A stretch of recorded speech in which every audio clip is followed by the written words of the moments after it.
Alrighty, ladies and gentlemen, welcome to this very long tier list video that I'm going to be covering numerous different topics around Fusionfall. As a long-standing veteran of Fusionfall, someone who has played the game as its OG state back around 2011, I mainly played the Academy update back then, and someone who's played through Retro and played through Retrobution and OpenFusion throughout the modern era.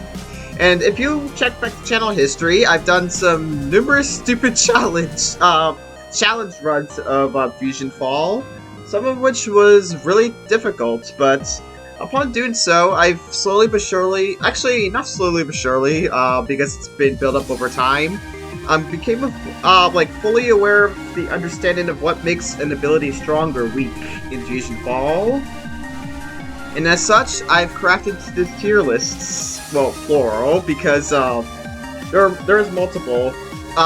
There will be timestamps in the description, as well as the pinned comment on what specifically you want to look for when it comes to me talking about something. But with that, I hope you enjoy. So, starting things off, we have here the radar ability, and yeah. What radar ability does is basically it's in the mini-map it detects what enemies are in the area by looking at the mini-map. This ability is useless because everyone playing this game likely has eyes and it can see the enemies all around them. It's rare that you get blindsided by enemies, and even so, it doesn't really change anything. This radar is a classic example of an ability that's legendarily bad, even throughout the OG game, all throughout time. Next is Treasure Finder, and this one's also self-explanatory. It detects whatever Coco eggs are in the area. This includes the ones dropped by normal items, and it also includes the ones dropped by, the ones that drop items and the ones that drop the power-ups.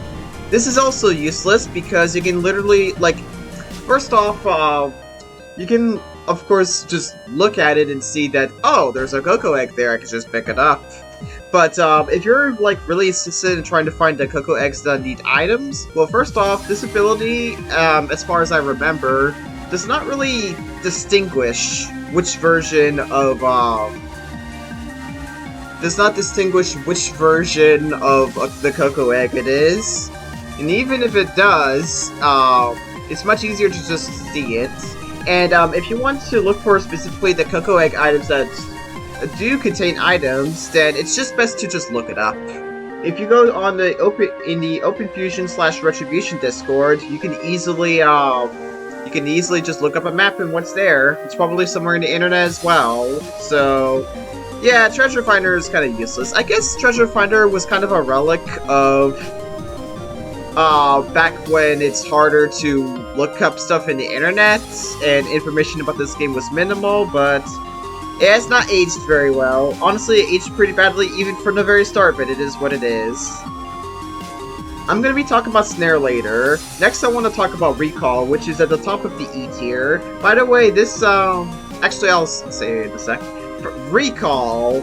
So, this ability has high potential to be good, but it just doesn't quite work out well, and I'm going to show you why what it does and why it's useless. Alright, now to explain the recall ability. So recalls are something you find in affected zones, and there are specific points that are situated in certain spots in the affected zone. They're defined by this symbol in the mini-map, as you can see, and for instance, we have this one over here. So, by clicking on it, while you have a recall nano over here, you registered this recall point and it becomes invisible. And you can just do this infinitely like that, which is pretty funny. So now what this does is that now this point is permanently put into the game's memory. If you use your recall nano and activate it, so for example if I go down here and then use it, you're teleported to this recall point, and this works infinitely. So you might be wondering, okay, so that's like a bit of a fast travel method. Unfortunately, Recall has several fundamental issues. One is that you need to dedicate a Nano-Slot for, and an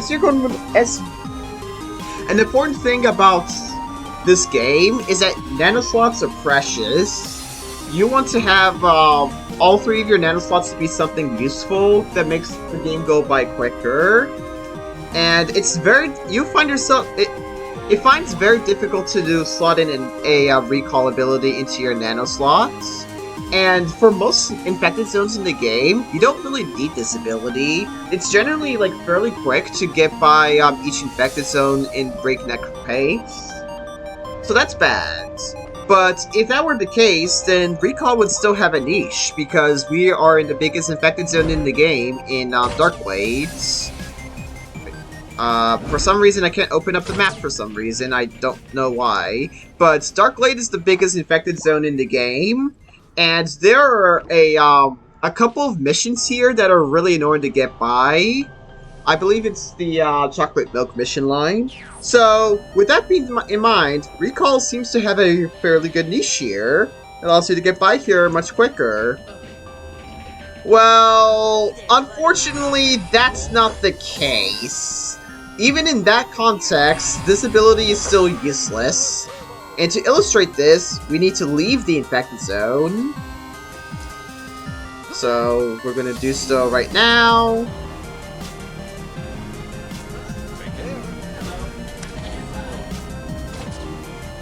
Alright, we leave the infected zone.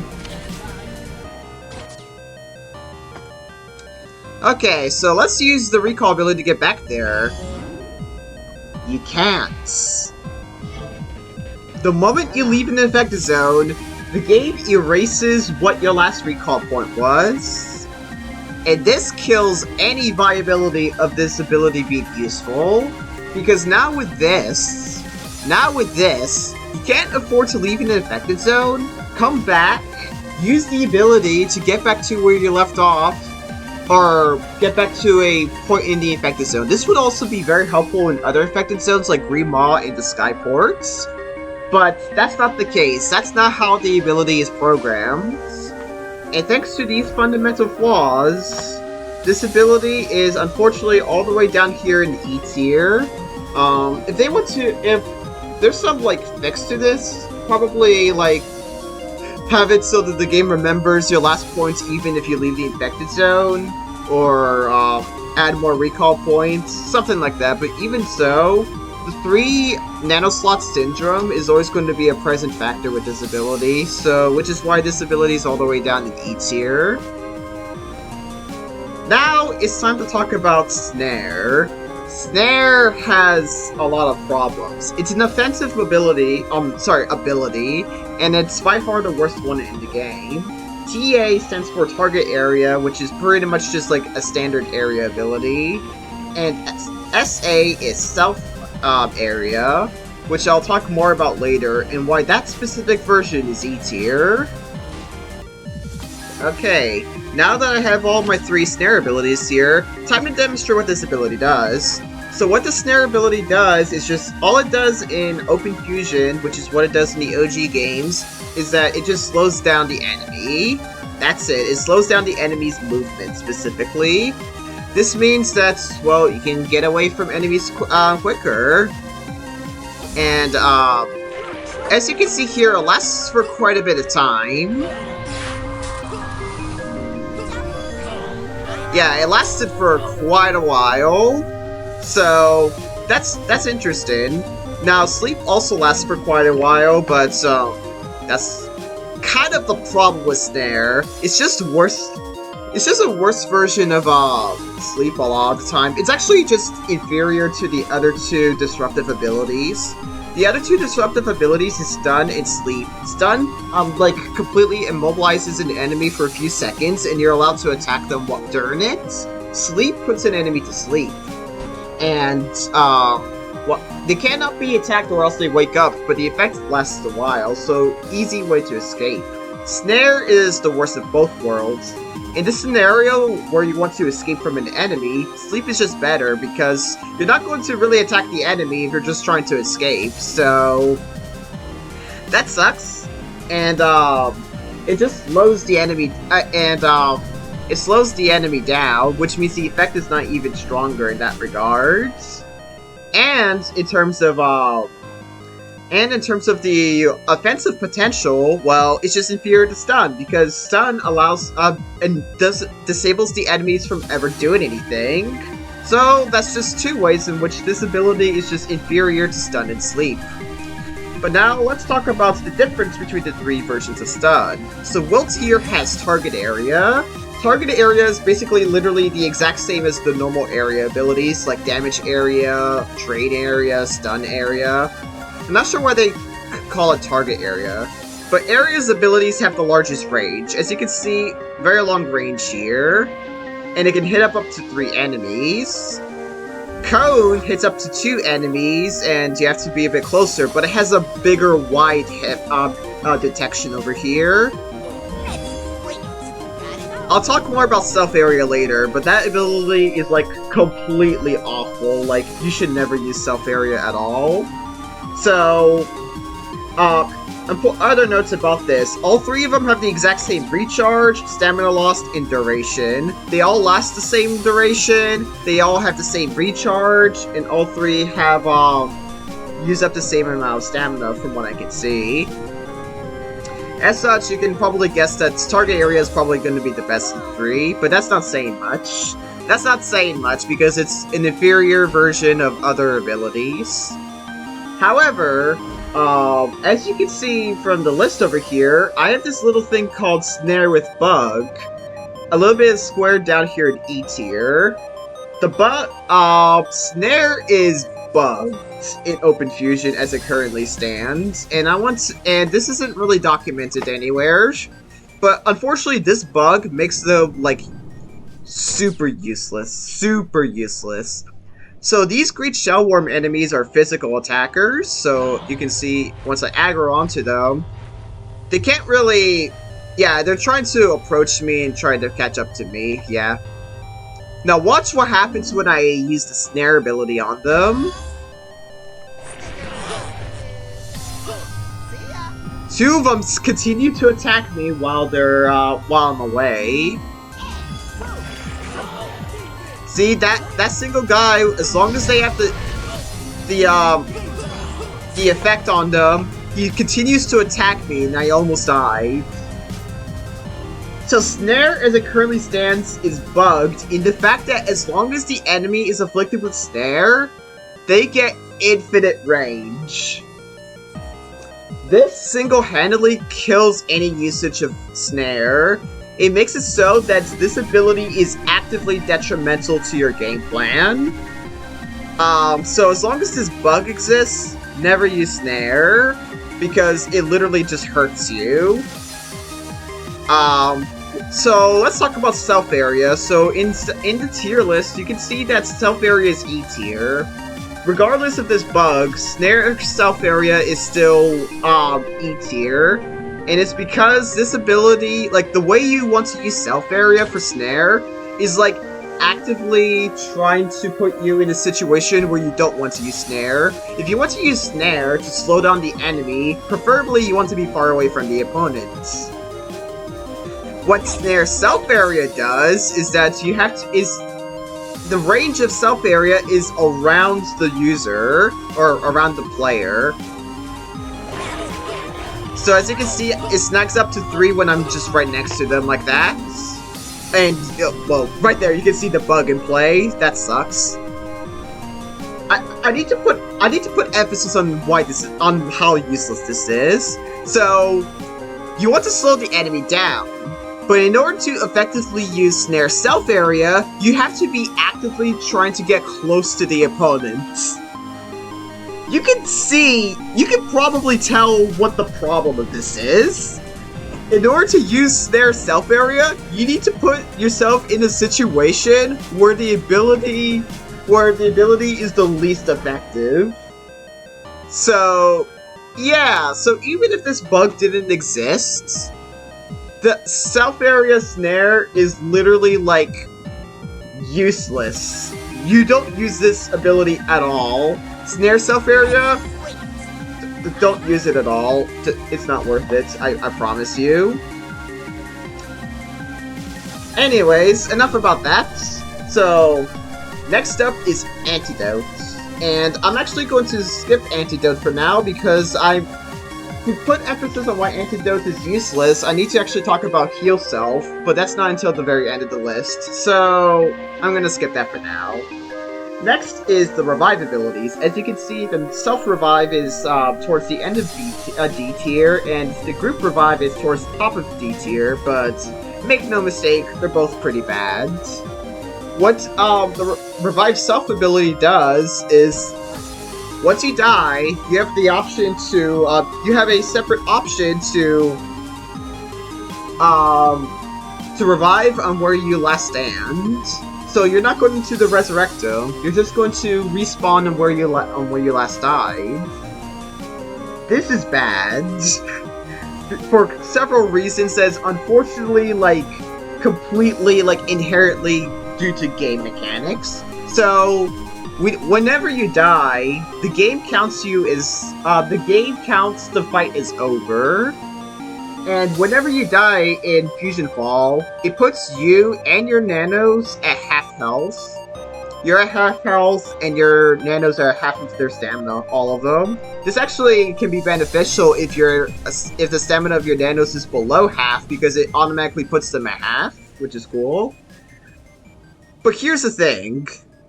Since the fight resets, or is over, the moment you die, that means the enemy gets back all of their health, and very likely, if you die to a group of enemies and you click the revive button, they're just going to aggro upon your half-health character immediately. So, yeah, that sucks. But also, death is not very, like, detrimental to you in this game, because all that happens is that it just puts you into a Resurrectum, and you can just hop back right to it. The thing is that, and Revive is also an ability that also, you put it on you to, in case you die, but that's also, like, in the situations where you're expected to die. So, whenever you, if you are marching into something where you're expected to die, then very likely chance, you're likely have a incorrect team composition, or you're not doing something correctly. So, it's an ability that infers that you're going to die at any point, but you should probably not build your entire Nano setup strategy around that. So that's another big part to why Revive is useless, or borderline useless. Actually, pretty much just useless. The reason why Group Revive is top of D tier instead of right next to normal Revive is because if you're teamed up with a partner, especially if the partner is like much lower level than you and you're a much higher level place, then Group Revive could provide some utility in that front. But as you can probably imagine, this is like extremely situational. This is like something that will barely ever happen.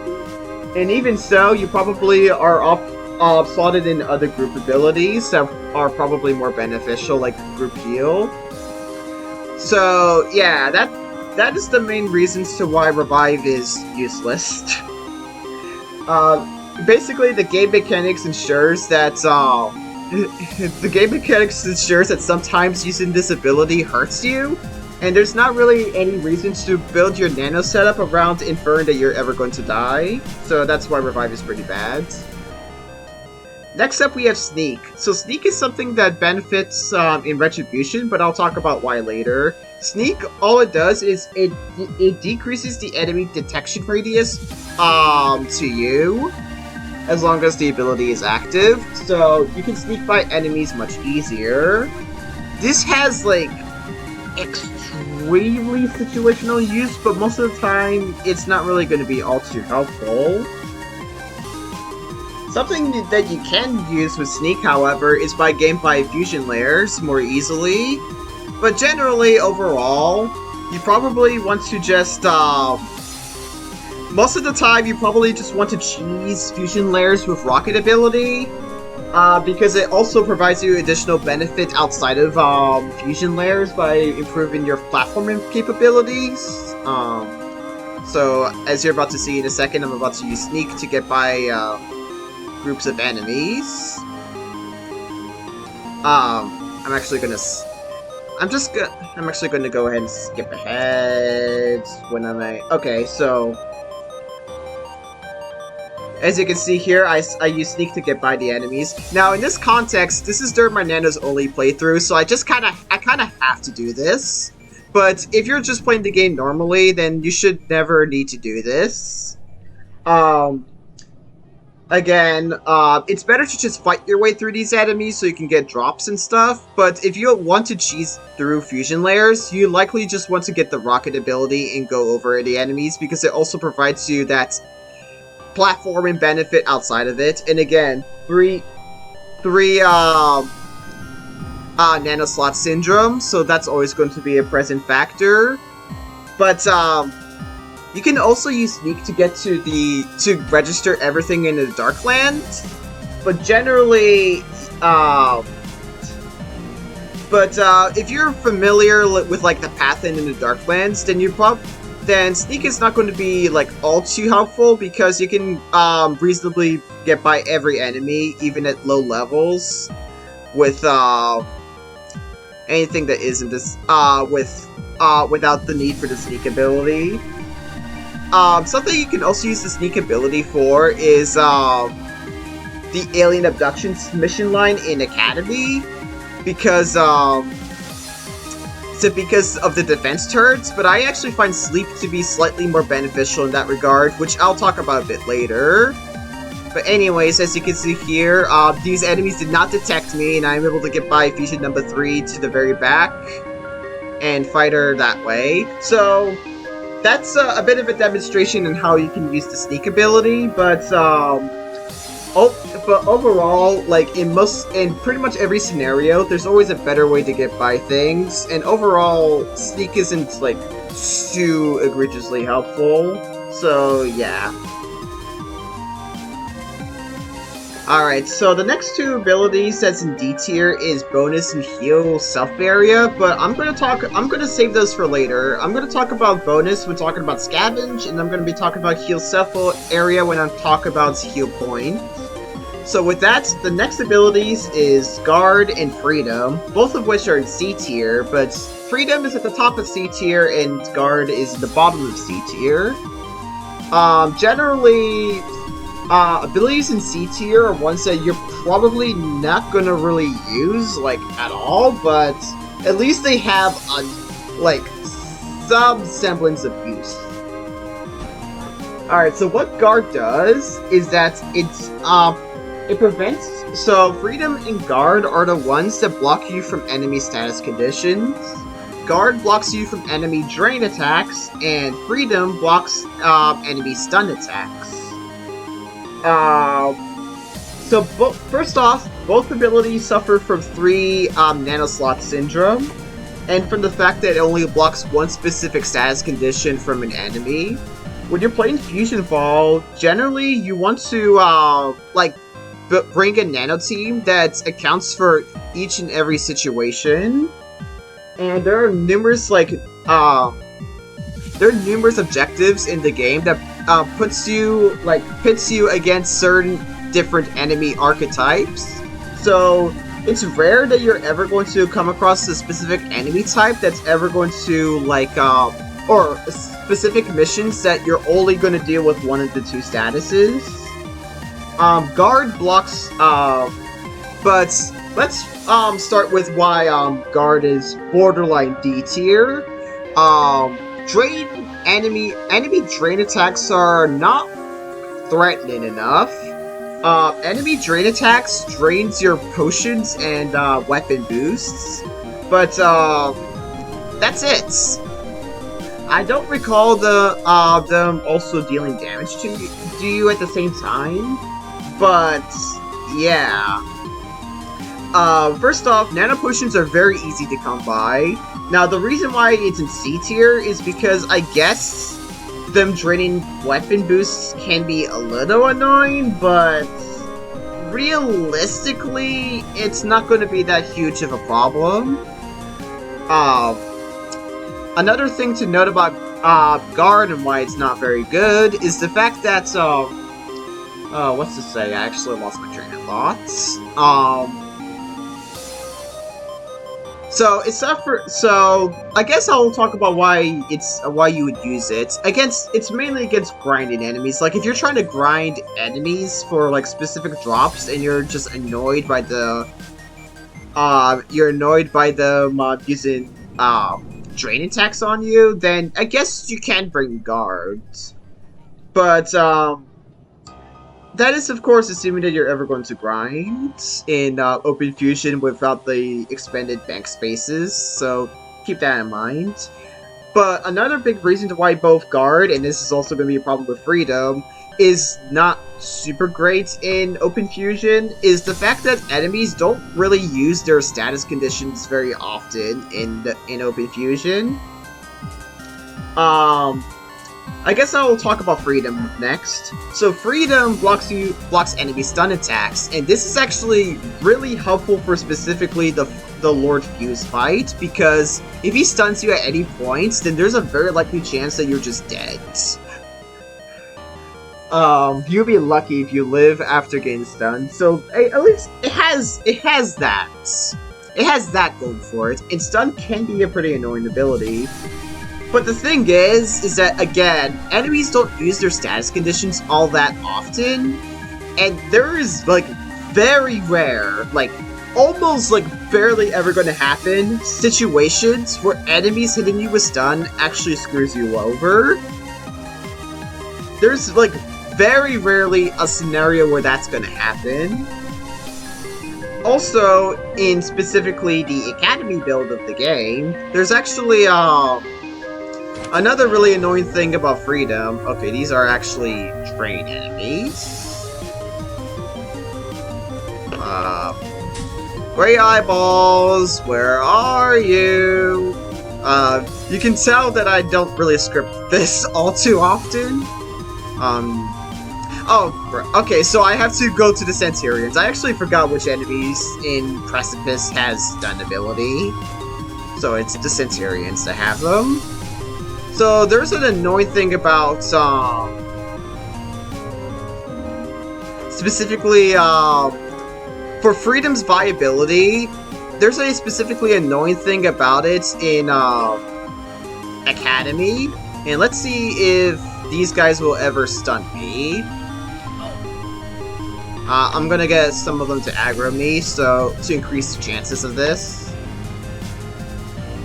By the way, enemies can use their status conditions regardless of the range, so these physical attackers can eventually use their stun attacks on me.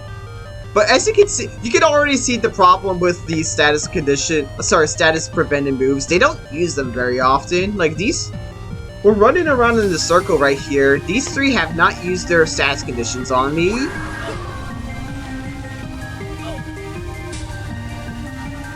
Maybe if I run past them, or dash past them. Come on, you guys can do it. Of course, this happens when I'm actually recording something.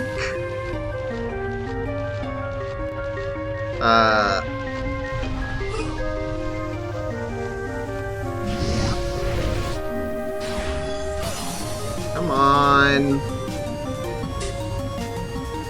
Please use your stun ability on me. I beg of you.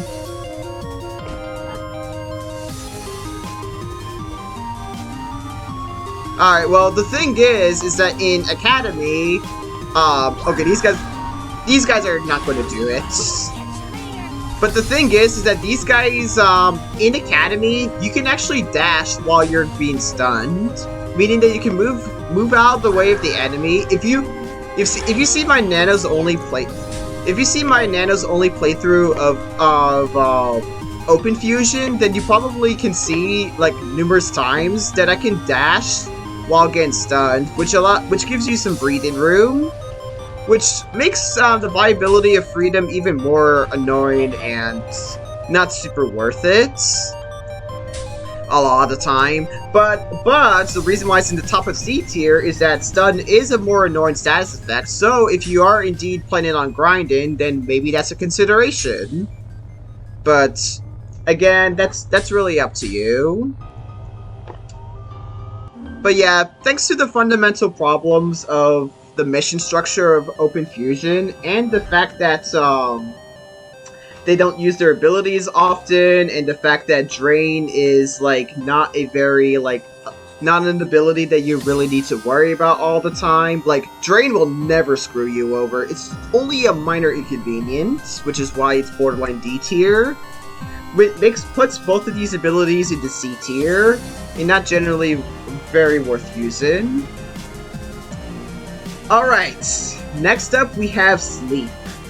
So, Sleep has the slightest of slight niches, but overall you're barely ever going to use them. A is Area, and SA is Self-Area. Self-Area Sleep has the exact same properties as Snare Self-Area that I described earlier. Hits around you, can collect up to 4 enemies at once. Other notable aspects is that area abilities have the most amount of range. Cone has lower range but hits wider. Something to note is that Sleep Area and Sleep Cone have the exact same recharge, but the area ability uses more stamina. So that's something to note. And Self Area has the same recharge and stamina loss as the area version, so you can think of it that way. If it's area, then it's going to use more recharge and use more recharge and more stamina loss. That's the general gist of the way to think about things. So sleep abilities put enemies to sleep. It can if you put yourself in a sticky situation, which a mindful player will likely not have this happen, then you can use this as your get out of jail free card. You can just run away from here, and as you can see, sleep lasts for quite a while. So, and it doesn't have the same bug as Snare, so that's automatically a million times better. But overall, most of the time you're not going to. There's not really any situation you're really going to use the sleep ability too much. There is, however, a situation here where hold on a second. Okay. There is a situation here that so the infamous alien abductions mission line in Academy really puts emphasis or stresses you to have these covert abilities such as Sneak or Sleep. Because with Sneak, you can easily just pass by enemies and don't have to deal with the defense turrets. For emphasis, defense turrets have the same like health pool as the as world bosses, but they have like extreme levels of drain resistance, so it's always better to just sleep here. And in this regard, I actually think just sleep is just better here, because it's not too difficult to deal with the time deviance, and sleep lasts for a very long time. And but another big reason to why I generally find the sleep abilities more useful is the fact that they are responsible for being a key component to certain stun lock tactics. You can stun lock enemies with the combination of stun and sleep, and deal damage over time with drain. So an important thing to note about sleep in in OpenFusion is that something that you can do in Retrobution, which I'm going to be talking about much later, is that you can apply Drain and then put the enemy to sleep, and then the enemy will be sleeping while damage is taken down. You can't do this in OpenFusion. Because as you can see here, the Drain Ticks wakes up the enemy from their sleep status condition, which is not the case in Retrobution. So that's something to keep in mind. So with that, you can instead use use some stun lock tactics. You can apply Drain here, stun the enemy. Oh, I mistimed it, but I put this guy to sleep. I wait for a second, and then apply stun. And then my sleep ability is recharged, and thus I can reapply sleep. So you can stun lock enemies by doing that. It's very niche. Like, it's useful for Fuse, and that's it, really. It's a way you can deal with Fuse. But most of the missions require you to beat enemies, and you generally want to beat enemies for the Taros, for the Fusion Matter, for the potential drops. So there isn't a whole lot of scenarios where you're going to use sleep. It is a get out jail free card if you need to escape by, so that is something. So that's the general gist of sleep. Very tiny niche.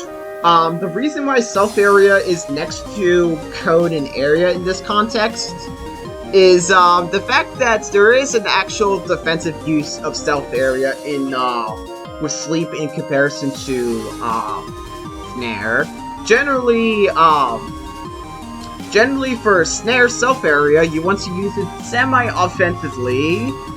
I mean, if you're crazy enough to actually use Snare. You want to use the ability semi-offensively, which means at a distance, slow the enemy down, all that kind of stuff. For Self Area, you're kind of using it as a panic option to get out of situations. So if a group of enemies surround you, then that is actually a scenario where you want to be using Self Area. To demonstrate this, let's take this scenario. Let's say you're surrounded by these enemies here. And you're like, oh no, what am I gonna do? You can use Self Area to get yourself out of that situation as these enemies approach you. Unfortunately, if you're surrounded by ranged attackers, then, yeah, got him, GG's. But that is technically a use of Self Area, and it's definitely a much better use than, Snare Self Area will ever have, but it is the weakest of the three versions, anyway, so, yeah. Okay, so, next up, to wrap up the C tier, we have Stun Cone. I'm actually going to talk more about this ability later for, when I talk about Stun Area, and in general, I'm going to be talking about general stun abilities cone abilities when I get to the stun abilities, so stay tuned for that. Next up, we have the Run ability, which is in the Baseline Niche tier. Baseline Niche means that sometimes you have a use. Like, they're not unusable, but it's nothing you're going to oftentimes use. So, Run. They're essential for early game because, well, that's your only movement option. Well, that's actually only really true about OpenFusion Original, which is why Run is in C tier, as you can probably see with my handly handwriting on mouse. So in the future, when you're in the future tutorial area, it's huge, and all you're given is the Numbuh Two Nano for movement, and I guess Eddie, but who cares? For Numbuh Two, you can he's your Run Stealth ability, and he gives you movement. In the early game of Fusionfall, movement is really bad, which is why Run has a baseline niche early on in the game, until you get better vehicles. Unfortunately, when you get vehicles, Run becomes borderline useless. This is because vehicles can eventually reach you to speeds faster than the Run ability. I think it was around level 12. I think it's around level 12 when that happens. And once you get and you'll never look back, because vehicles provide you many different benefits. Because on top of not only giving you your best speed boosts, it also goes over fusion matter. So to demonstrate this, well, it's actually not too difficult to demonstrate. So you have here this vehicle. This is a level 26 vehicle. I believe this is the fastest it can possibly be in. Actually, no. Do I have the... Okay, I forgot to get myself the special vehicle for this profile. But if we go over to my other character, you can see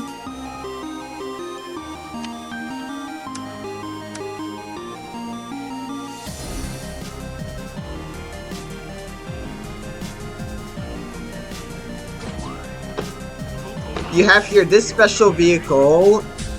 Now, do note that I think this is only exclusive to Academy, but it only puts extra emphasis on why Run is like borderline useless in Academy. So I'm gonna get here this my Numbuh Two Nano. Now let's compare the speeds.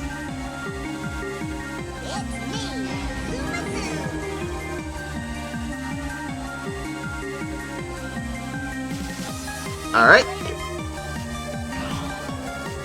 And as you can see, much faster. So that's already a problem. Once you get access to the vehicles that are faster, you're hardly ever going to be using run abilities anymore. However, Run still technically has a niche. But this niche doesn't really happen until much later in the game. Like, literally end the game. So, as I showed earlier during my recall demonstration, Dark Glade is a humongous infected zone.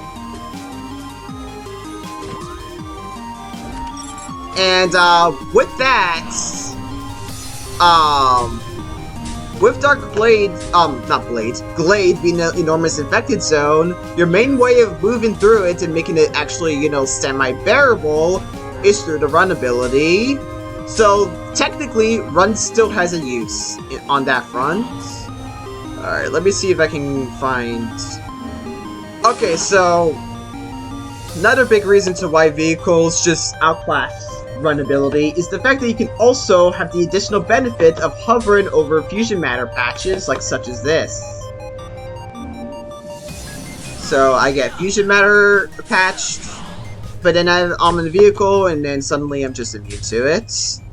So that's another big issue with Run. But the third big thing about Run, that applies to both Original and OpenFusion, is again, 3 Nano-Slot Syndrome. Nano-Slots are very precious. And the only time you're ever going to consider having Run in your Nano-Slot is Dark Glade to get through the humongous infected zone, like, at a reasonably quick pace. But you also want other nano abilities, and how about other infected zones, you might ask? Well, it's just better to have Rockets. As you can see, Rocket is an S-tier ability. It's the best movement, it's the best platform and movement ability in the game, which is also going to affect Jump, as we're about to talk about in a second. But yeah, the fact that you have 3 Nano-Slots to work with makes it more difficult to justify using Run. Do note that Run is important for specifically races, but that's about it. Now, again, it's like very specific use, which is why it's in the baseline niche, but it's something you're barely ever going to use, and for the large bulk of the game, you're never going to use this ability.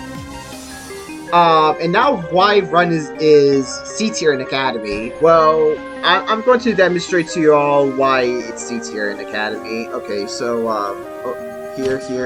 Oh, there we go. There you have it, That's the reason why. And actually, this actually goes beyond... Its uselessness goes beyond that, because once you get a vehicle, which is not too difficult to get in Academy, you get this huge movement boost, makes the game go very quick. But it makes Run extra outclassed. And also, Run is outclassed in the way that's also due to the structure.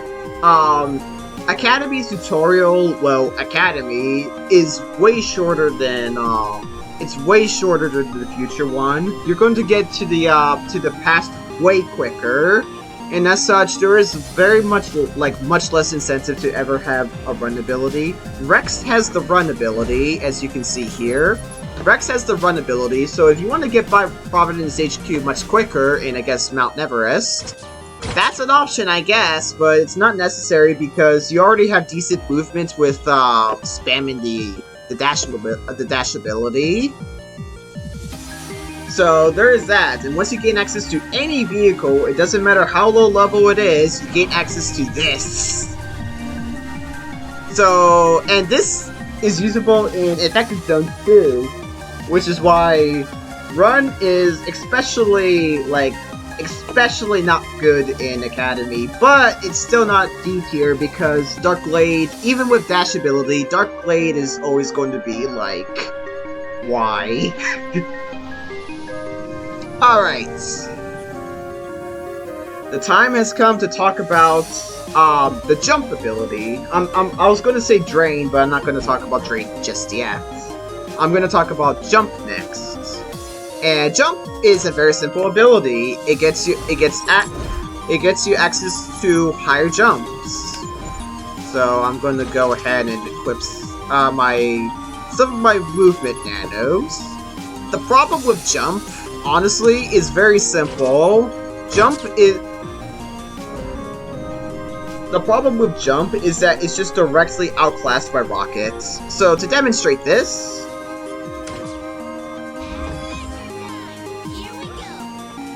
you can reach up here, you can jump around, it's a passive nano, so as long as it's active, you just have higher jumps, which is cool.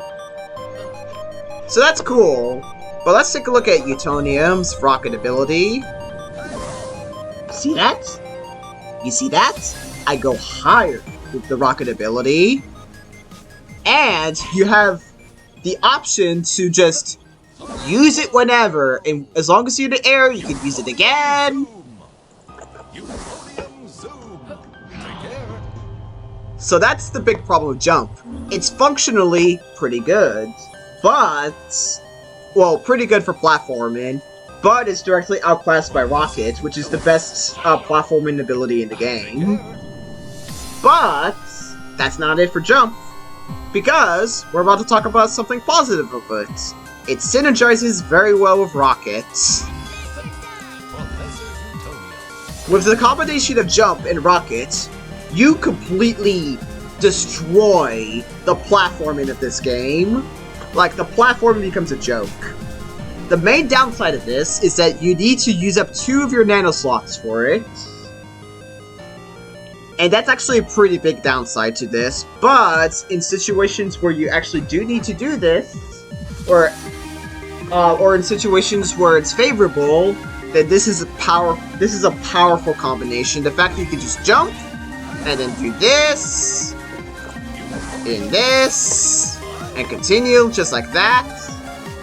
It's very powerful.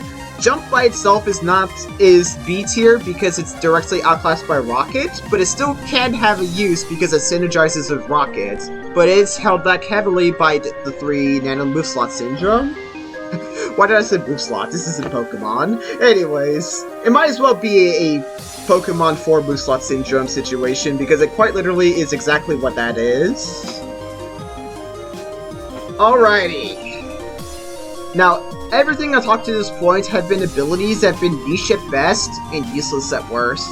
The time has come to talk about abilities that are actually genuinely pretty dang good, and worth consideration in your Nano-Slots at any point. So first means first. It's time to talk about the Drain abilities.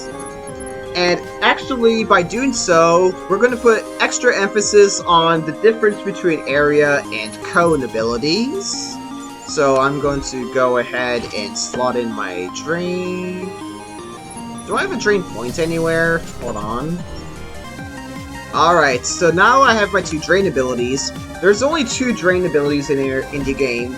Drain self and drain area. Now something to note is that the tier maker for some reason labels drain area as drain cone, which is something that doesn't actually exist in the game, so I'm not sure what happened there. Anyways, the unfortunate thing about drain point and why it's in the B tier is that it's actually, no, I'm going to talk about what it does first. So it's a damage over time ability. As you can see, enemy health is ticking down. It does a little under half. It does little under half. 3 uses of drain will kill an enemy. Now, you might be looking at this and be like, oh, well, actually, let's do this in combination of an attack.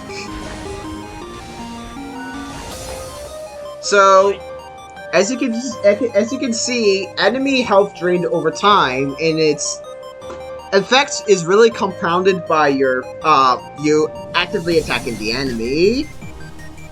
Now, you might be wondering, okay, but isn't this just slower than your damage abilities? And for the most part, that is true. This is slower than your normal damage abilities. But here's the thing. Drain ignores defense. It does... if you're fighting against especially bulky enemies, the Drain is the slightly preferred option. This is because you will take down an enemy in slightly less few attacks. But that's not the main use of Drain, and this is actually going to be especially important in depending on which version of Fusionfall you're playing. So as you can see, Drain area is at the bottom of A tier, but in the Academy, it's actually a little bit after 2 of the damage abilities. This is because the main niche of Drain is being able to deal with some of the super bosses of the game. Alright, to demonstrate this, here's a world boss. I mean, I said super boss earlier. This is the Tootie. If you're playing Academy, then you're pretty much familiar with the prominence of the fusion blowfishes.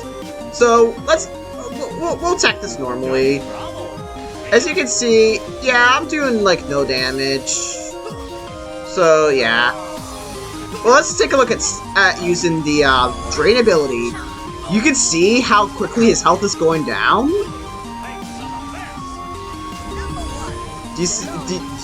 Did you all see how quickly the health go down? This puts in the niche of the Drain ability. This is the ultimate world boss killer. It destroys world bosses. 2D is probably going to show up very soon again because they have a normal respawn timer. The Drain ability destroys world bosses because they pretty much ignore defense for the most part. I think there's like some nuances to like different stats and all that, but for the most part they ignore defense, and that's amazing. So why is this ability in higher in Academy? Well, to put it simply, there are only 2 world bosses in Original, Dondoom and Bad Max, and they're both in the future. But once you leave the future, you don't have to worry about world bosses at all in OpenFusion Original. They're pretty much a non-factor, so yeah, that's a big problem. And then after that, Drain is just going to be like generally worse than most. Drain is going to be like generally worse than most. Offensive abilities. Because of the fact that it's not the immediate damage, it's very situational depending on what type of enemy you're fighting, and with the fact that you're fighting numerous different enemies throughout the playthrough, then it becomes a little bit harder to justify using Drain in Original. But in Academy, Dondoom and Bad Max are in the past. You can easily fight them at any point in the game, and there's the Fusion Blowfishes, as I demonstrated. This means that you can indeed, Drain has far better use in Academy, which is why it moves up the tier list in specifically Academy. So, that's pretty good. So, next up, it's time to talk about, like, the differences between, the two types of drains, the area and the cone. Alright, now with the two abilities here, so let's go over some notable differences here. So, first means first about Drain. Area has far greater range. You can hit enemies from this far away with the area ability. Can hit up to 3 of them, and it can hit up to 3 of them as opposed to point with 1. And they use the same recharge. Something to note is that Drain Area uses more stamina, but it's not like a whole lot. As you can see, the difference is not too significant. And as you can see here, despite the fact that I used the Drain Area ability first, they recharged at at around the same time when you consider that I used the area ability first. So, that's interesting. So, okay, so Drain Area uses slightly more stamina, but it has much more range and can hit multiple opponents. That means that Drain Points must have more use, right? Like, it has to have more use, or else why would you what's the justification of using it over Drain Area? Well, that's the problem. So I'm going to... Okay, so this one here's the point. Alright, let's see how much damage each of them is overtaken. I'm going to get myself into better. Alright, so one of them's taking this much, and the other... Oh! Would you look at that? Same amount of damage. So... they have the same duration, and because of that, Drain Points and Drain Area deals the same amount of damage. This means that Drain Area is effectively a better version of Drain Points. It uses slightly more stamina, but that barely matters when Nano Potions are so easy to come by beating enemies or by purchasing them. So, yeah, that's why Drain Points is in B tier. It's technically a usable ability, but it's just worse than Drain Area. It's just a directly worse Drain Area, which is why specifically only Drain Area moves up the tier list in Academy, but not Drain Points. It remains outclassed. And for those who are wondering, they deal the same drain ticks, but the main different factor is that they last the exact same duration, which is why this difference, well, lack of difference happens. So, yeah, that kinda sucks. But fortunately, that's not the case in Retrobution, but we'll get to that when we eventually get to that. But overall, Drain is an ability that's very good against especially bulkier enemies, but against everyone else, it's generally better to just use the normal damage abilities.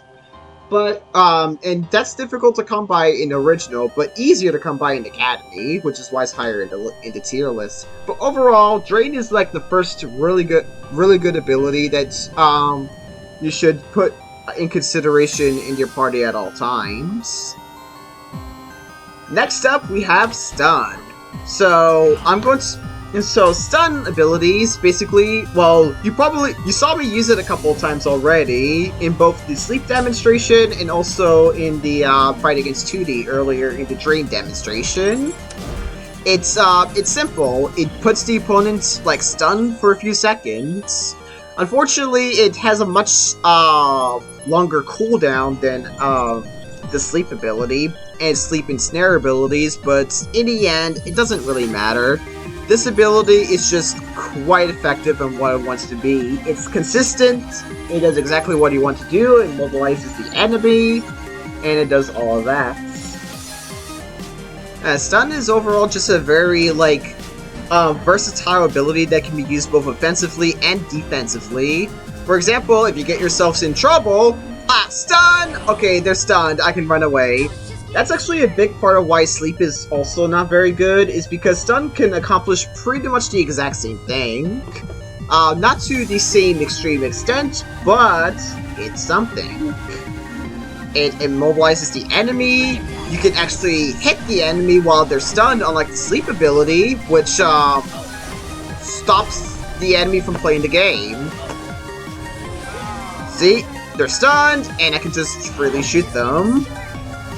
You can't do this with the sleep ability. When you use sleep, they're woken up and they'll attack you. So yeah, that's why sleep is just generally a very versatile ability. It can be used offensively to disable the enemy from attacking you, which is huge in Fusionfall because of how the general combat of the game works. And it's defensive because it allows you to evade enemies more effectively. It's not as effective on that regard as sleep, but that's pretty much sleep's only niche. So stun is just generally just better all around. So and there are plenty of like good sleep stun abilities to choose from as well.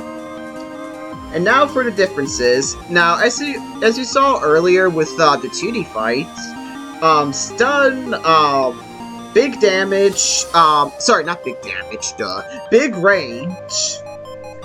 And something to note is that I think the stamina lost is about the same between the two, but I think it's about the same, but I need more tests about it. They seem to be about the same, if not the area ability is marginally more. But yeah, but you'd probably be wondering by looking at the tier list, why is stun so much lower? Why is it why is stun cone all the way so much lower in the list? Well, for other differences, stun is about the same. I'm sorry, the stamina seems to be about the same. They have the same recharge. Cone has the effect where it's shorter range, but it hits multiple targets. It seems to me that there isn't like a whole lot like really big difference. Why is it so much lower? Well, it has to do with the range. And now is the time of this video that I'm going to be talking about the main differences between area and each of the individual cone abilities. So, okay, these guys are finally recharging, or respawning rather. So here's the thing. Every single area ability has the exact same range. It reaches exactly all the way far back, stretches so far. But it has less like like left to right radius than cone abilities. That's the main niche of the cone ability. But that's not the case with the cone abilities. The cone abilities actually have various like different ranges between the bunch. So as you can see here with attack cone, it can reach as far back as here, which is actually pretty dang good. It actually slightly outranges my shatter gun. It reaches this far back, which is really good. But look what happens when I switch to sleep. I have to go a bit further in order to hit them. The 4 cone abilities have different ranges between the 4. Damage cone has the highest range. Then it's sleep cone. And then it's snare cone. But at the bottom of the food chain, it's stun cone. So, as you can see here, this is the range of sleep cone. Let's get closer to see how much further I need for stun cone, or yeah, for stun cone. So this is sleep cone. All right. Oh, you see that? You see that right there? No range. As a matter of fact, I got so close that it's just outside the enemy aggro range. And remember, I'm 2 levels higher than these guys, which means that I have slightly more which means the aggro radius is just slightly not the same. Well, at least I think that's the case. No, wait, I think it's probably just a 10 level difference. I don't remember the entire specifics of enemy detection radius, but as you can see, I have to go like really close. I have to be. It's just like right outside the enemy detection range, and that's really bad. Stun works best if it's Stun works the best if it's at a distance, and that is easily accomplished with the stun area ability. But the stun cone, I have to get so close. Yeah, I have to get so close in order to stun only 2 of them. So you can probably see why this is a problem, and why stun cone is so much lower in the tier list. It's so much worse than stun area, it's not even funny, but it's still better than the sleep abilities because of all the benefits that I explained earlier to this video. Alright, so that's it about stun. Incredibly consistent, offensive and defensive potential, pretty good ability. Next we have damage, and it's the easiest ability to understand in the game. It's an ability that applies a set amount of damage to the opponents. Well, not set amount. I'll talk about that when I talk about Leech. So it does a good chunk of damage to the enemy, and there's a damage area variant, and there's a damage cone variant. The damage area variant, pretty much the same rules as you saw earlier. Most amount of range on the area variant. Can hit up to 3 enemies. And damage cone hits up to 2 enemies, and all the like that. Alright, I'm going to go ahead and get my damage abilities now. Alright, now time for the demonstration. So, as I have all 3 of these abilities, as you can see here, the damage area ability can hit as far back as here. Ooh, look at this range! And then the damage cone, the damage point is the second most amount of range right here. And then damage... Oh wait, no, damage cone is actually slightly more range than damage points. I actually didn't know that. Oh wait, no, I did. It's in my notes. Okay, I'm just stupid. Anyways, all 3 of these abilities have the exact same recharge. Damage points uses up the least amount of stamina and deals the most damage. Area uses more stamina so it's actually a hierarchy of how much stamina. Damage points uses the least amount, then it's damage cone, and then damage area uses up the most amount of stamina. But the difference is not too huge. It's only, like, really significant when you compare damage point with damage area. Alright, so here's a little bit of a fact that probably not a lot of people know about. So I'm going to use the damage area ability here, and the damage cone. Oh wait, I messed it up. Alright, well, this is the kind of thing that will happen when I've recorded something, of course. Alright, so, take 2. I used the cone ability on this guy, and the area ability on this guy. Look at this. You see that? Damage cone deals... Here's a little known fact. Damage cone deals marginally more damage than damage area. So, to show again, to demonstrate again, you see the difference? Damage cone deals marginally more damage than damage area. The thing is that damage cone and damage area are honestly very interchangeable. The range on damage cone is extremely respectable. It reaches this far back.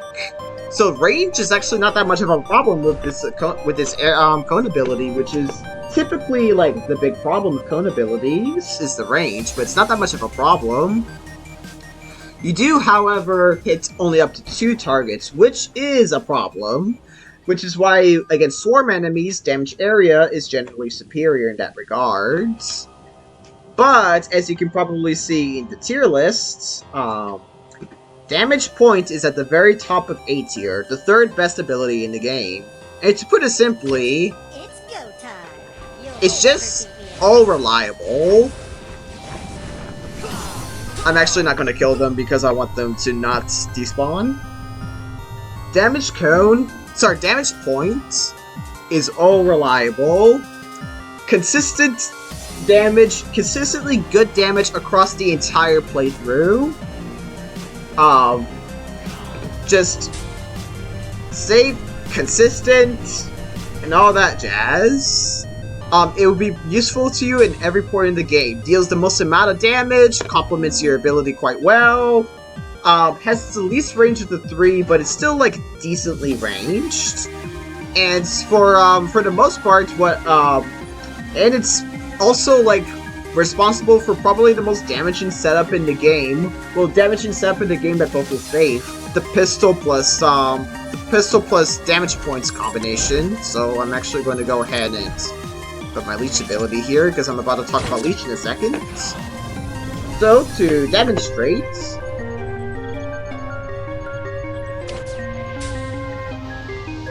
so over here, I don't have a...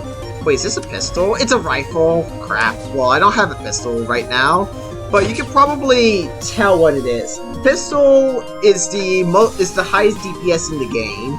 Rifles cover a big amount of range, but it's has a less rate of fire.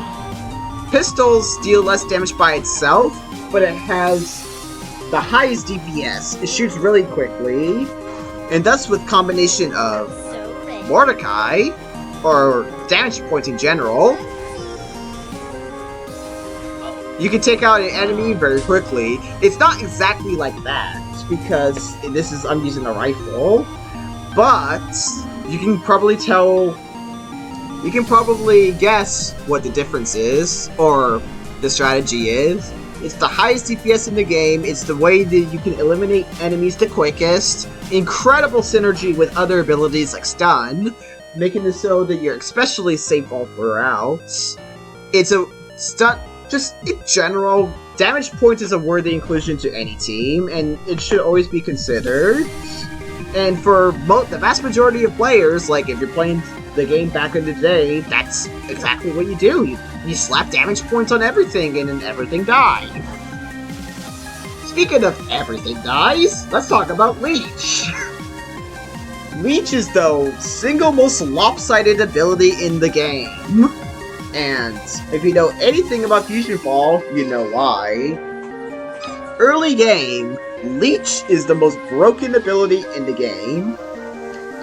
But if you get up to later levels, you probably realize, hold on, I mean, I'm not one-shotting everything anymore, but the damage seems to be just going lower and lower. And if you're at the max level, as you're about to see here in a second,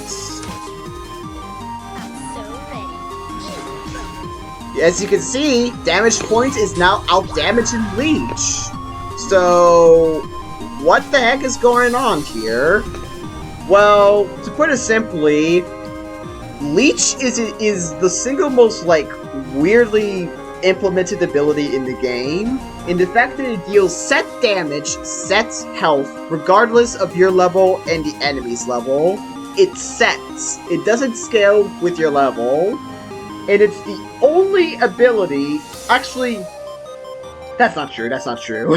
That's actually... What I was about to say was about to be completely false. But unlike damage, which does scale, which is why it's incredibly consistent throughout the game, Leech doesn't.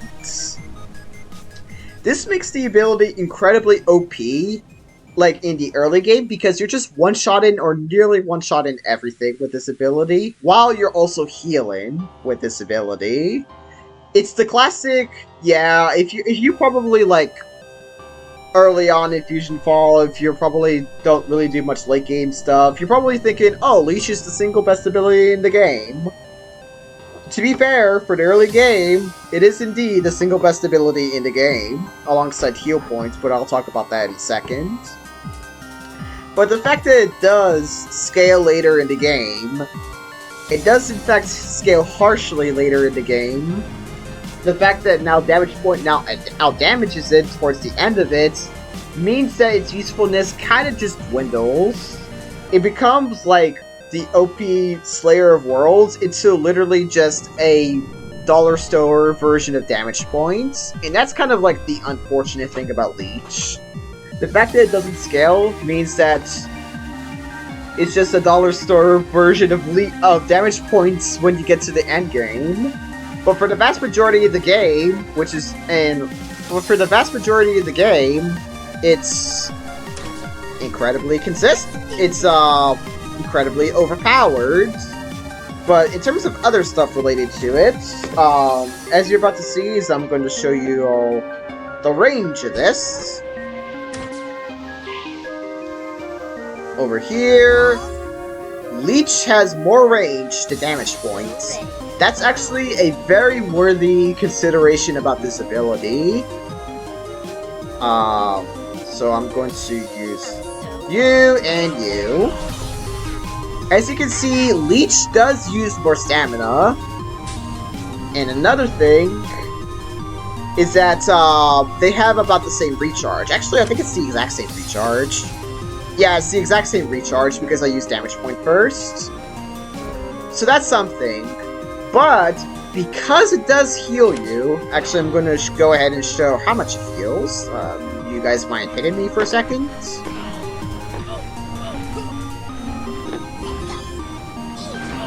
It doesn't heal much. I got hit immediately as I used the ability, but it doesn't heal much when you as the ability scales later in the game, but it does do that. This marks the main niche of Leech in the end game. It serves as a second damage point, but oftentimes that's all you need. The fact that it serves as a second damage point that has more range and it heals you does mean that Leech does have a worthy consideration in your team slots even at the end game. But it's just generally less consistent than damage points, especially since the end game contains some of the strongest enemies in the game, which is why I put the damage point a slight edge over Leech in the fact that damage point is just consistent, great across the entire duration of the whole game. So that's pretty good. Leech is still a very strong ability, incredibly overpowered early game, but serves as a second damage point in the end game. But if you're strapped for nano slots and you absolutely need damage point in your slots, or an ability similar to that, then you're just gonna pick damage points. At that point, you're just always gonna pick damage points. Another interesting thing is that damage points and Leech also just is often a dynamic duo. A very viable strategy that literally can get you throughout the entire game is the combination of heal points, damage points, and Leech. That combo generally just deals with plows through the entire game. The downside is that you're not going to have any mobility, like extra mobility, but it is what it is. That's generally like one of the most best ability sets in the game. Alright, now it's time to talk about Scavenge, and by extension, Bonus. Scavenge, both of them offer very similar things. Scavenge gives you fusion matter upon completing a mission or beating up enemies. Bonus gives you extra Taros upon completing missions or by beating up enemies. Alright, so incredibly similar abilities. One of them specializes in fusion matter and the other is on Taros. So why is one in A tier and the other in D tier?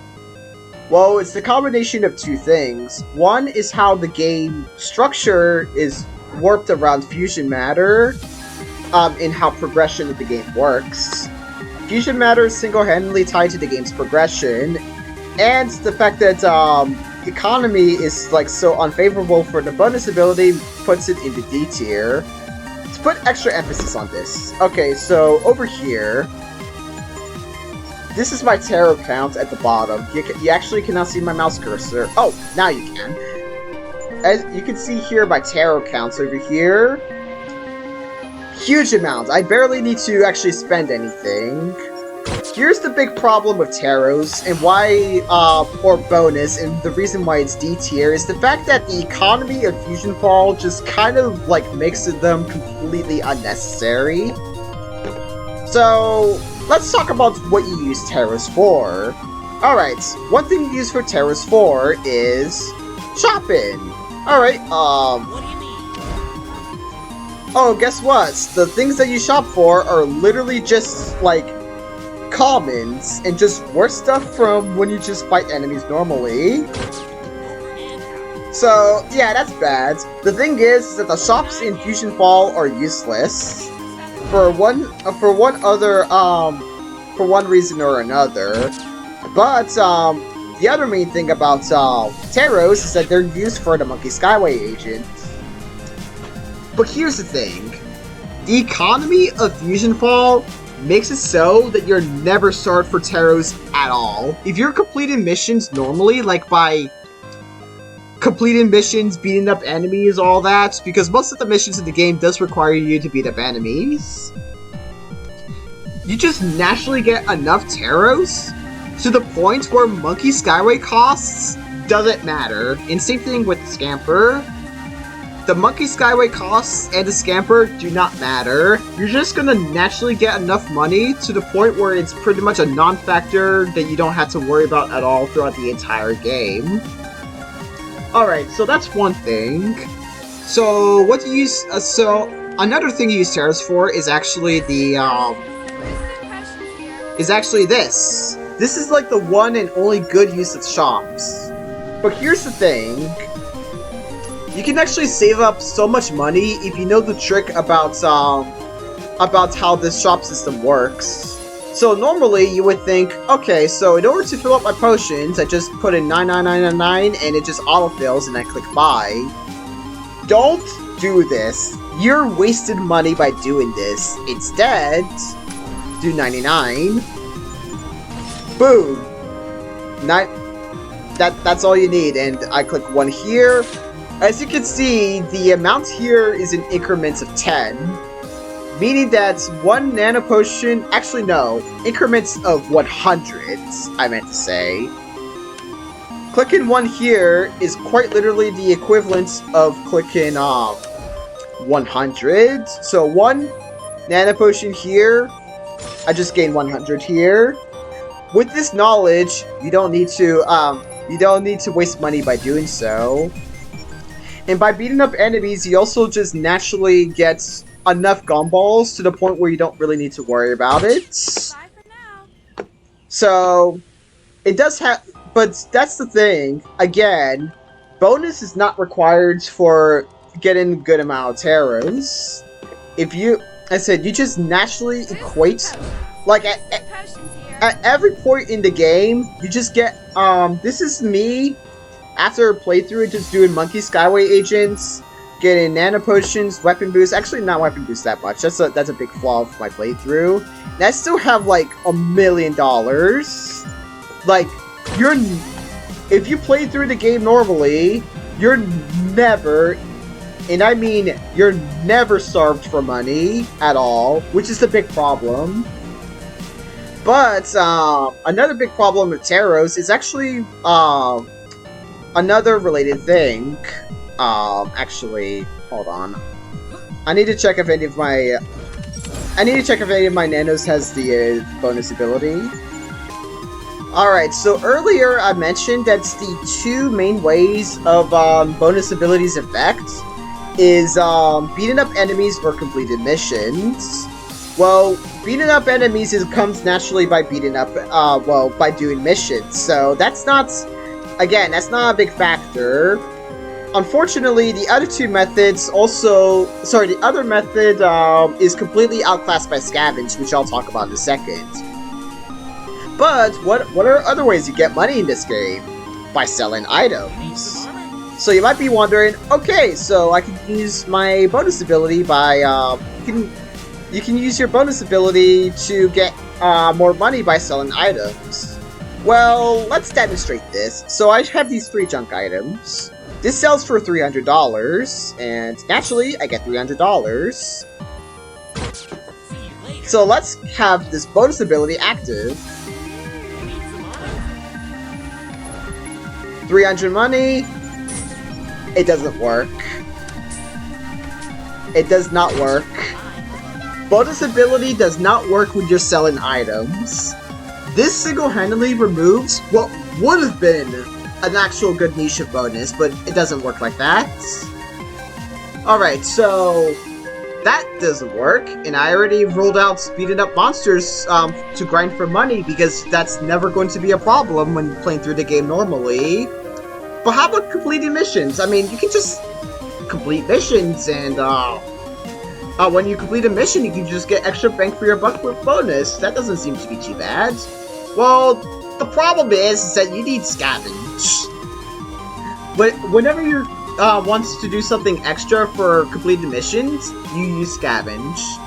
So, the thing is about Fusionfall is that in order to level up in Fusionfall, you need to fill up the wheel in the top right.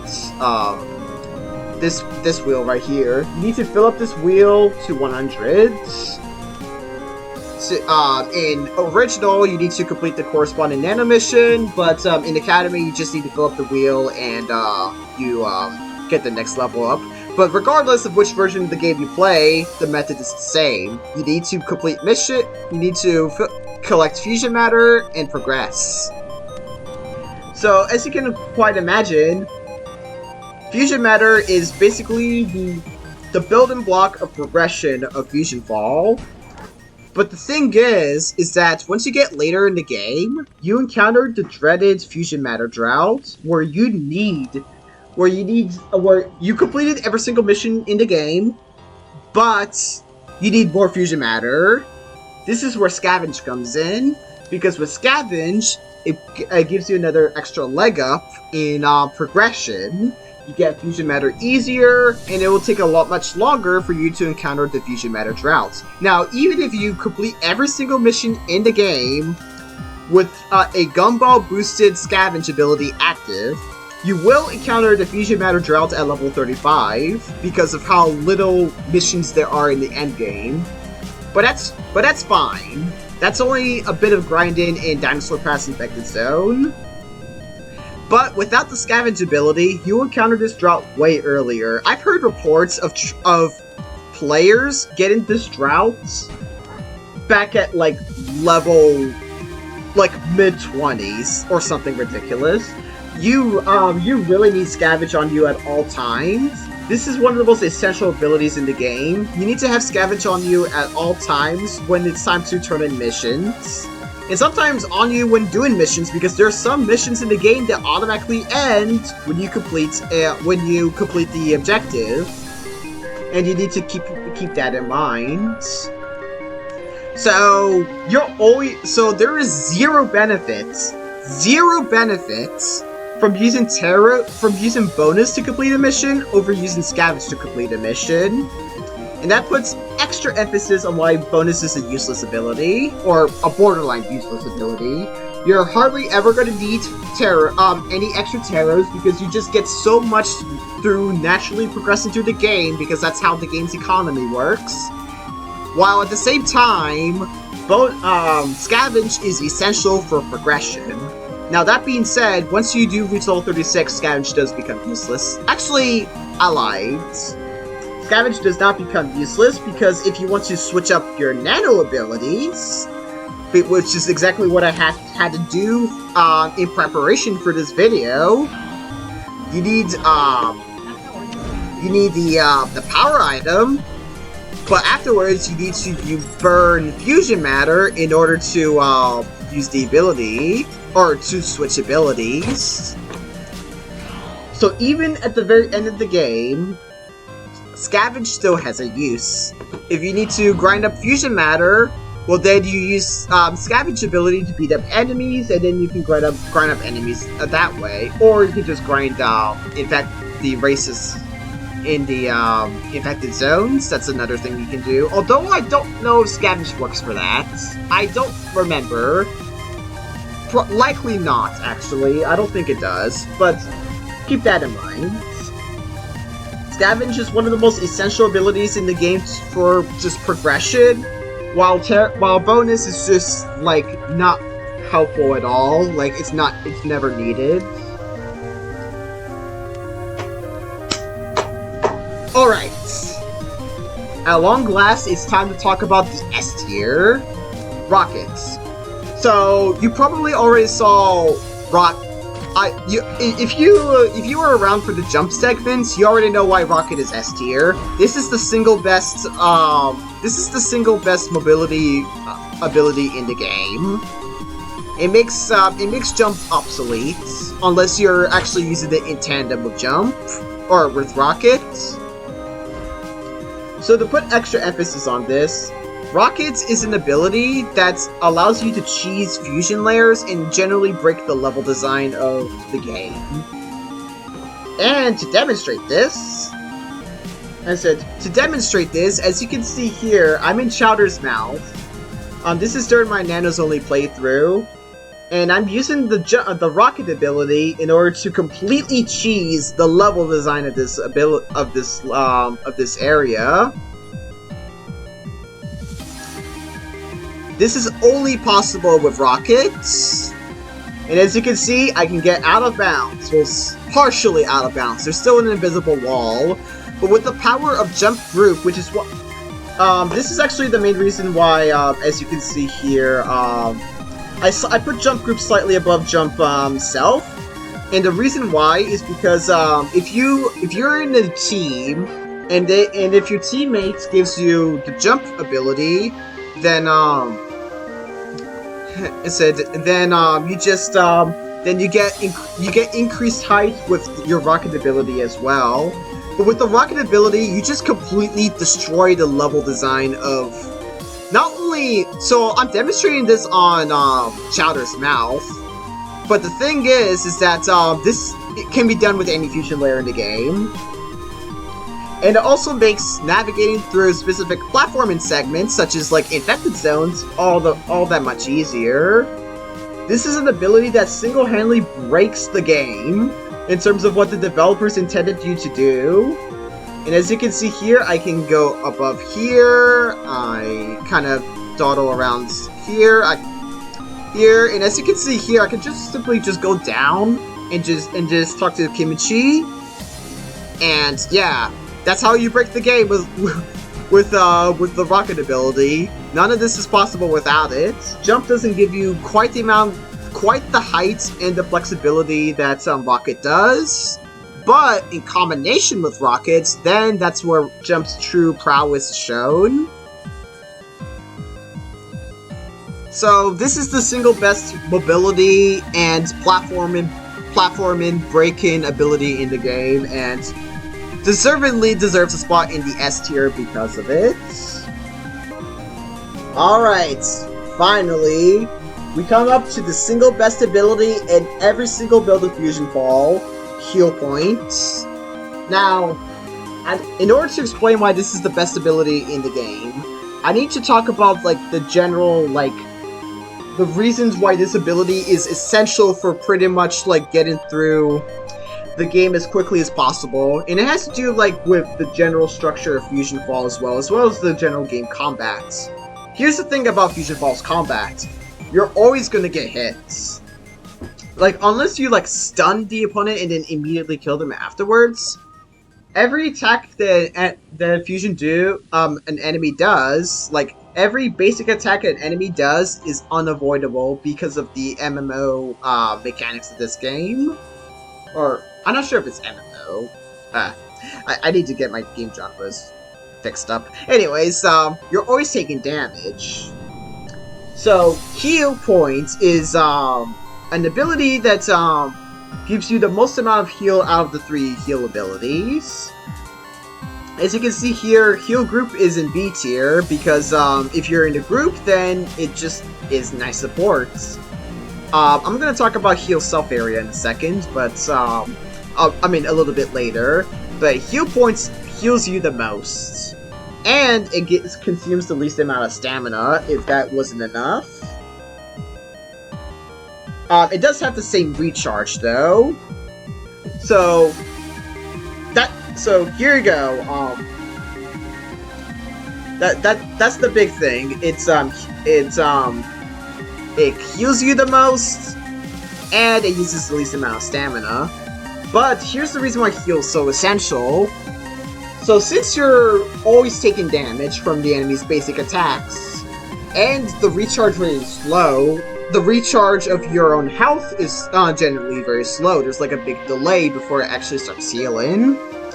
This means that in order to get through game objectives, or mission objectives where you beat up multiple enemies, which is like most objectives in the game, there's a lot of waiting. Without heal, there would be a lot of waiting. Heal points single-handedly resolves this issue. The wait time just goes down significantly, and allows you to progress through the game as a whole way faster. This is why this is such an incredible ability, and pretty much a must-have on every single nanostructure in the game. So, that's huge. And also, it's generally, like, essential for survival, because if you, there's oftentimes situations that you probably, like, accidentally put yourself in a bad situation. Heal points can just, bail you out of it. And there's also a niche with using multiple heal abilities. You can use 3 heal abilities at once, like all 3 different types of heal abilities, and you can pretty much render yourself completely unkillable. But that is what we like to call in the business overkill. You only need one of them, and you can use your other Nano-Slots for like damaging abilities to actually make fights go by fast. So this is why heal point is so essential. It's responsible for making the game go by quicker, making everything go by safer, and also just generally makes progression so much smoother. It's the center point for all of that. Now, why is heal self? So I described why healing abilities is so good. Why is heal self area in D tier? Well, heal self area is, well, a self area ability, and I already put emphasis on during the Snare self area section on why it's such a unreliable ability. It requires you to be surrounded. So, honestly, the big thing with heal self area is that it's just directly inferior to heal group. So, first off, it relies on you fighting alongside players that are not grouped up with you, which in itself is not super reliable. And the game, you have to be like right next to your allies. I actually do not know what the exact radius of heal self area is, but the fact that there is a requirement of that at all makes heal self area just so situational. Like if you're fighting alongside other people, you're always going to group up with them, because not only allows you to use group heal at any like distance, but also allows you to use other group abilities like group jump, group freedom, all that kind of stuff. So the fact that So that just kind of puts emphasis on why this is such an inferior ability to heal group. The only real use of it is actually, as I mentioned a second ago, just using the combination of those 3 abilities. But I already explained to you why that's such a slow strategy, because you're not using any damage in like offensive abilities, and you're also not using any mobility abilities for like infected zones and all that. So that's why heal self area is just kinda useless. Actually, it is pretty useless because it's just like inferior. One last thing to note about the heal abilities, and this is exclusive to Academy, is that specifically Cheese's heal group ability is bugged. So, generally, so I mentioned how, heal self, all 3 of the heal abilities have the same amount of, recharge. that's not the case with Cheese. So I'm going to use Numbuh Three's heal group ability, and now look at Cheese's recharge. Do you see that? I'm gonna do it again. So this is a bug that was in the original Academy as well. Cheese's heal group ability has a faster recharge than any other heal ability in the game. So that's something very important to note. This makes Cheese just generally a better heal group ability than any other Nano in the game. But you're probably going to use Cheese for Scavenge, which I'll explain much later in the Academy Nanos tier list. So that's something important to note. But overall, that's about it. That's it for the powers. This is the powers for OpenFusion, Original, and Academy. It will go by a lot quicker for Retrobution because a lot of the abilities remain the same there, but some of them did indeed change.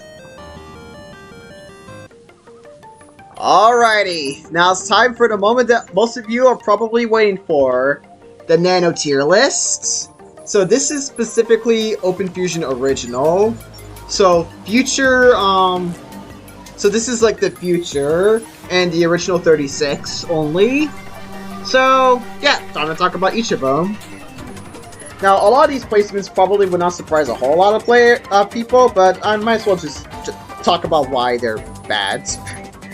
This would be like a nice tutorial on like what abilities for this this video also doubles as like a little bit of a guide for players just figuring out what abilities to have on your Nano and all that. So with now knowledge of what abilities are good or not, let's take a look at each of the individual Nanos. So first, at the bottom of D tier, surprising pretty much nobody, we have Double D. So Double D is a Cosmics Nano with 3 of the worst abilities in the game. So as I showed you back during the power, as I showed you back at the powers over here, Snare Self Area is bottom tier, Recall is bottom tier, and Treasure Finder are bottom tier. What does Edd have? Snare Self Area, Recall Self, Treasure Finder. Actually, so yeah, he just has 3 useless abilities, and at this point you just have Edd Jawbreaker Break, so there's no reason to switch out your Cosmic slots. Actually, I should go ahead and talk about an important thing about Fusionfall. So, as I mentioned earlier in the Nano powers, you have only 3 Nano slots, and you're going to be dealing with a whole bunch of different situations. One of which is the Nano types, Adaptium, Blastings, and Cosmics.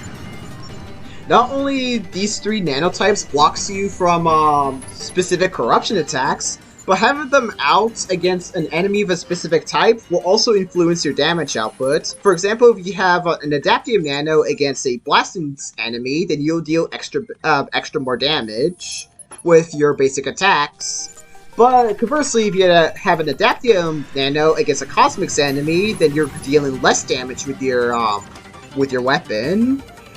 Because of that, it is my firm belief, and the belief of a lot of other players, that it's essential to have a Blastings, an Adaptium, Blastings, and Cosmics Nano in your team slot at all times. So just 1 Adaptium, 1 Blastings, 1 Cosmics, to deal with each and any situation the game throws at you.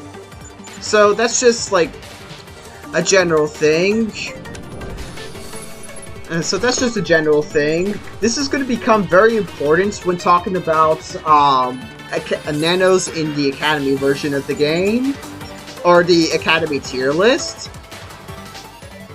because of the fact that Heal Point is such an essential ability to have in any team. As you can see, this is literally just a demo team. It's generally important to just have a heal point at any time, at any point in the game. And as you can see, you don't get Adaptium heal points until the end game with Courage. So that single-handedly changes the way you put together a team. But generally, you have the most flexibility at the end game. So that's just a general thing. Next up is Edd's Single D. And unfortunately, he's about as useless. Just slightly better than, just slightly faster than Double D. So, as you can see here, he has Monster Rate, he had the Radar ability, useless. Snare Self Area, also useless. His only usable ability is Sleep Self Area, and that actually puts Edd in, like, a category alongside Megas and Swampfire. These three are generally the three musketeers of the Sleep ability, but unfortunately, when it comes down to it, Sleep is not good enough to, like, really warrant a team slot most of the time. Like, 98% of the time, you're never going to have Sleep in your team, and the fact that these three Nanos, or the fact that Edd's main claim to fame is Sleep Self Area, not even like the normal, not even like Sleep Area or Sleep Cone Self Area, makes him like incredibly situational. Yeah, see, Self Area? Like, Sleep Self Area is usable on like Snare Self Area, but this is still like an incredibly situational Nano. Like, you're not really going to use him at all. And the fact that he's the level 30 Nano, this is like a Nano towards the end of the game. Just puts extra emphasis on why he's just useless. Edd is frankly useless. So the next two Nanos is Megas and Swampfire. Now the funny thing about these two Nanos is that they have the exact same abilities. Sleep Cone, Sleep Area, Sneak Self, and yeah, right here. Sleep Cone, Sleep Area, Sneak Self. So all three of them have both of them have the exact same ability. I put Megas a slight edge over Swampfire because you find Megas earlier in the game. So, I already talked about earlier why Sleep abilities is, like, extremely niche. You barely, like, ever consider using them. But the fact that this is, like, their only useful ability is, like, really telling of the fact that they're just not very useful. Now, do note that Megas actually does have a use in specifically the Academy build of the game, but this isn't the tier list about the Academy build of the game, but yeah. The other thing is that they had the Sneak ability. I did say Sneak is not that good in Original, and honestly also not very good in Academy. It's just the fact that I already talked about in depth and why Sneak is not super good, but I guess the only real thing is that Megas is your earliest access to Sneak. So if you're aiming to like register at every single like points in the end game, like if you were trying to go out of your way to register at every point before like way above your level, then I guess he has a use in that front. But again, it's not like a huge, like, you can easily do so without the need for the Sneak ability, and whenever you die, it's not like it's like that much of a detriment to you because you just go to resurrect him and you just try again. So yeah, Megas and Swampfire, both of them are also infamously useless Nanos throughout the Fusionfall community, and you can see why. Next up we have Vilgax, Hex, and Mandy. These three sum up the rest of the D tier, and generally it's generally because these three do not have great abilities. I mean, that's of course the reason why they're down there. So, Vilgax here has the Run Self ability, Radar ability, and Recall Group ability. Two of these are useless, and Lightspeed, the Run Self ability, it's like, It's technically usable, but the thing is that by the time you get Vilgax, you already have vehicles that runs miles faster than Run Self. So he's just kind of a dud. Technically, you can use them for like Darkblade and stuff because if you need the nano team structure like that, but still, yeah. And Mandy has the exact same problem, except she's found even like slightly later in the game. You have Recall Self, you have Run Group, and you have Treasure Finder. This is useless. This is useless. I only switched to this because I needed to demonstrate the recall ability, and this is her only useful ability. I put her like a slight edge over Vilgax because of the fact that if you need to like support your low-level teammates to get around quicker, you can do that. Something to note is that the group abilities consume more stamina than the self abilities. I kind of forgot to mention that, but the passive self abilities use up less stamina. But if you want to support like your team, then sure, you can do that, which is why I put Mandy a slight edge over Vilgax, but it is what it is. And Hex is also bottom tier for very similar reasons. He does have the sleep area ability, but similarly to Megas and Swampfire, sleep is not too great. It's not very good in OpenFusion whatsoever, and his other two abilities is just like meh. It's very meh at best. You have Run Self, yeah, and Recall is useless. Run Self too late in the game to really worry about.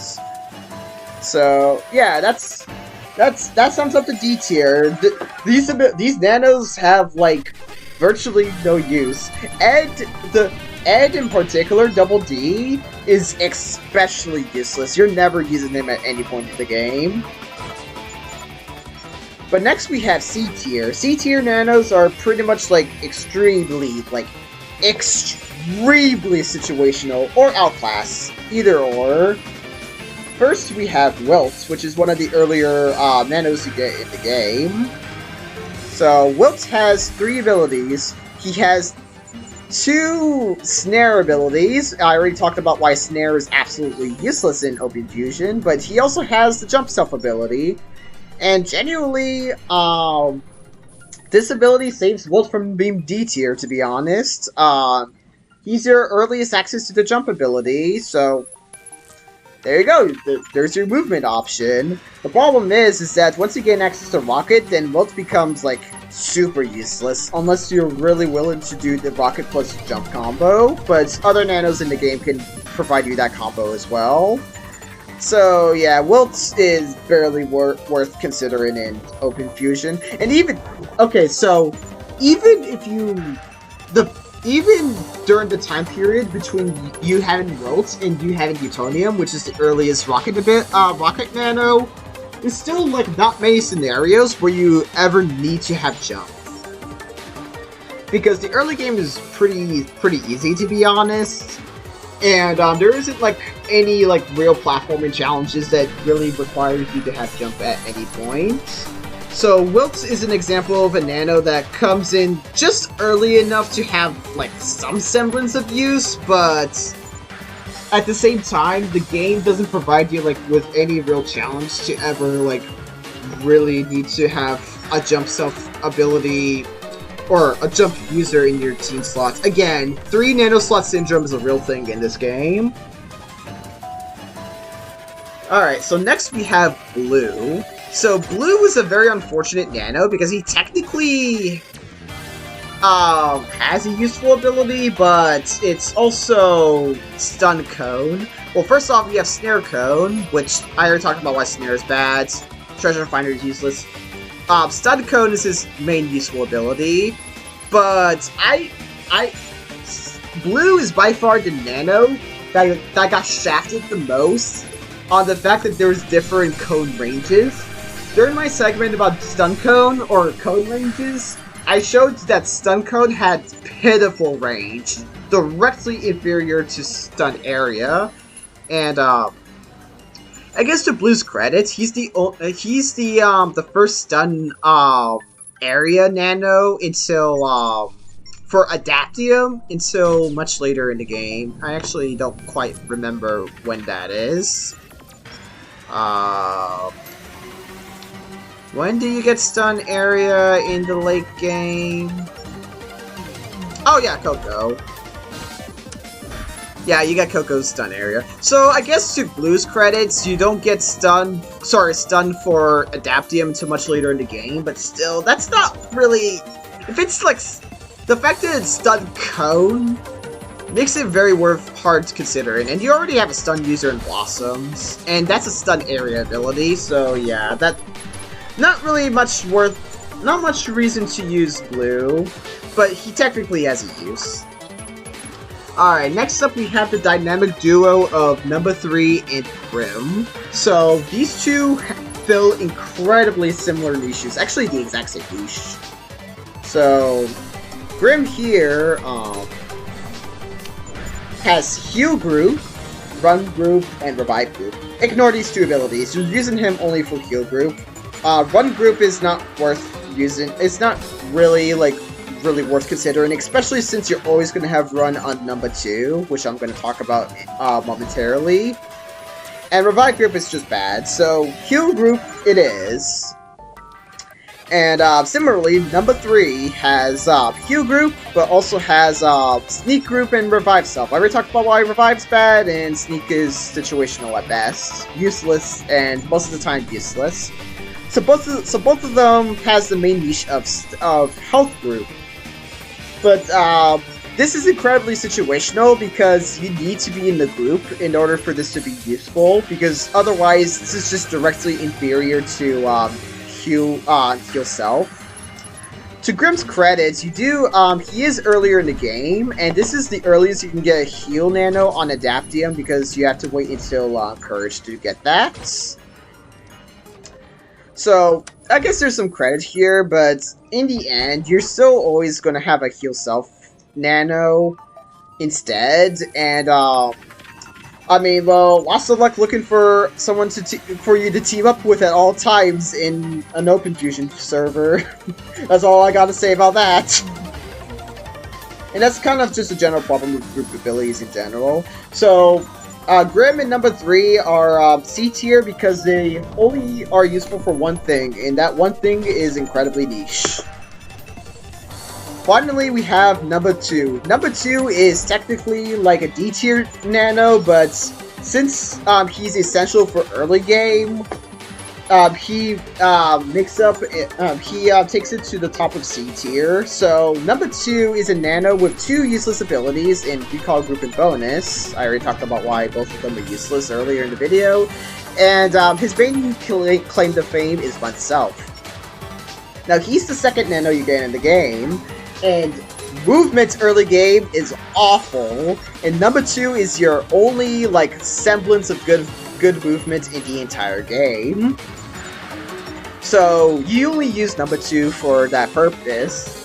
But the first time you actually get a vehicle that's faster than Run Self is, like, around level 12 or something like that. Around that area. But until then, you're likely always gonna have Numbuh 2 in your team slot because of how unbearably slow early game is, and Numbuh 2 is essential to making sure that becomes slightly less bearable. Unfortunately, the moment you get a vehicle faster than Run Self, then Numbuh 2 becomes borderline useless. I already talked about the niche of using him in Dark Blade, but that's pretty much all he's good for now. And also, I guess, races as well, if you, if you really, focus on grinding for races and getting all the items oriented towards that, then I guess he has a use for that regard, but, similarly to any nano that has the Run Self ability, but that's player-to-player dependent. I know that quite a bit of players actually really do, are serious about races, and getting the best times in them, but a good portion of the player base doesn't really at all. So Numbuh 2 has a niche in that regard, but it's still incredibly niche. for the most part, like, in terms of, like, actually progressing through the game, your disabilities, Numbuh Two is going to be useless once you get a vehicle faster than him, which is why he is at the bottom of the C tier. He's a D tier Nano, saved by the fact that he's pretty much essential to make early game bearable. Alright, now we move on to B tier. These are basically the solid Nanos. They are generally, like, inferior to some of the Nanos above, but they have a use. First, we have Aku. Aku is a Nano that, I used to have a higher opinion on him, but as time goes on and I realize what abilities are good or not, then my opinion on him kind of just dwindled with time. He's a Nano that's almost C tier, but I decided to give him bottom of B tier. So, he has 3 abilities: Ancient Bonus, Stun Cone, and Damage Cone. I guess if you're, like, really need to grind for money, I guess he's an option.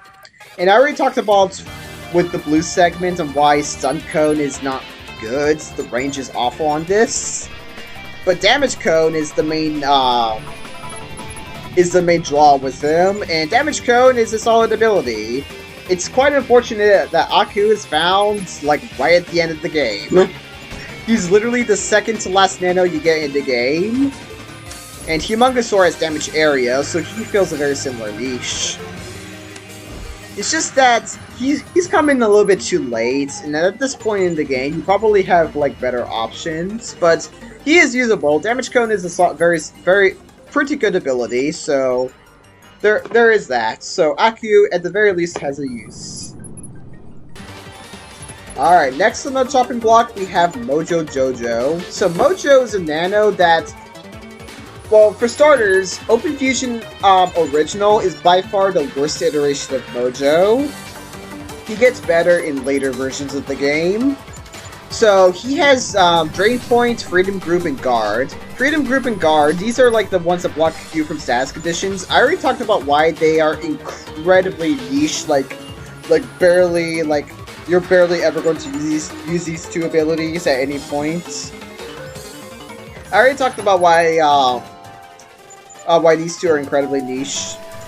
Drain Point. So, this is a genuinely good ability, but the problem is that it's a Drain Point and not Drain Area, and I already talked about why Drain Area is superior. More range, can hit multiple targets, and you get the same damage output as Drain Point, so yeah, and by the time you get Mojo, you already have him, which is Drain Area Blastin', so yeah. Mojo is a sad case of being outclassed, and he's not exactly in the right game, to be honest. Freedom Group and Guards, their usefulness doesn't come up very often, and you also have a plenty of Freedom Nanos. The main use of Freedom is Lord Fuse, but at that point you already have like so many ways, like so many options to get a Freedom Nano, and he's Freedom Groups, which means that it does consume a bit more stamina. So yeah, that's why Mojo is not too spectacular in OpenFusion Original. So next up we have him, Numbuh Four, and Numbuh Four, and I'm actually going to be talking about Eduardo as well. This is by far the worst iteration of him and Numbuh Four. So and Eduardo does have a good use in this, but it's incredibly niche, but it's a very important niche. So I already shut off him in a second, but he has Drain Area, Heal Self Area, and Freedom Self. If you need a Freedom Nano for Lord Fuse, he's an option. He also has Drain Area. So the thing is about OpenFusion Original is that Drain Area doesn't really come very often. Like, you're rarely gonna ever use Drain in OpenFusion Original because there's not really that many bulky enemies where it's like really super worth using. And the thing is that War Bosses, aka the #1 target of Drain Area, doesn't come very often. Actually, it comes up only in the future, which is why Eduardo is A tier, because he's essential for grinding on both Bad Max and Dondoom in the future. Eduardo in combination of Eddie is all you need. To grind above Bad Max and Don Doom in the future, and which makes them essential in that regard.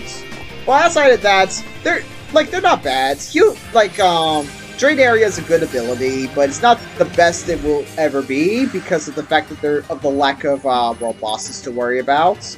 And they're bulky enemies where Drain Area will be useful in, but in the game where you have to alternate between numerous different type of enemies, and you have to pre-plan it all throughout, Drain Area isn't super reliable. It's most of the time more reliable to just bring damaged nanos. And I already talked about why heal self area is just inferior to every other heal option in the game. He is the first. Actually, no, that honor belongs to Buttercup, but yeah. Numbuh Four has the exact same problem as him, except he's found a bit later in the game. His main niche is Drain Area. Revive Group, not good. Heal self area, not good. You're using him only for Drain Area, which is good, but it's not the best it could possibly be. They get better in later versions of Fusionfall. And your main niche for him is Drain Area, and Eduardo, I might as well talk more about him. So, he's the same as the other two, your only main use of him is Drain Area. If you are an absolute wacko and decide to not use Eddie's self-heal, then I guess you could use them for Adaptium Health self-area, but they're better options overall. You're never not going to use Drawbreak or Break for Eddie. If you're not, then you're just actively making the game harder on yourself. So yeah, that's the Drain Area trio. That's the trio that has Drain Area and Heal Self Area, and that's why they are where they are in the tier list.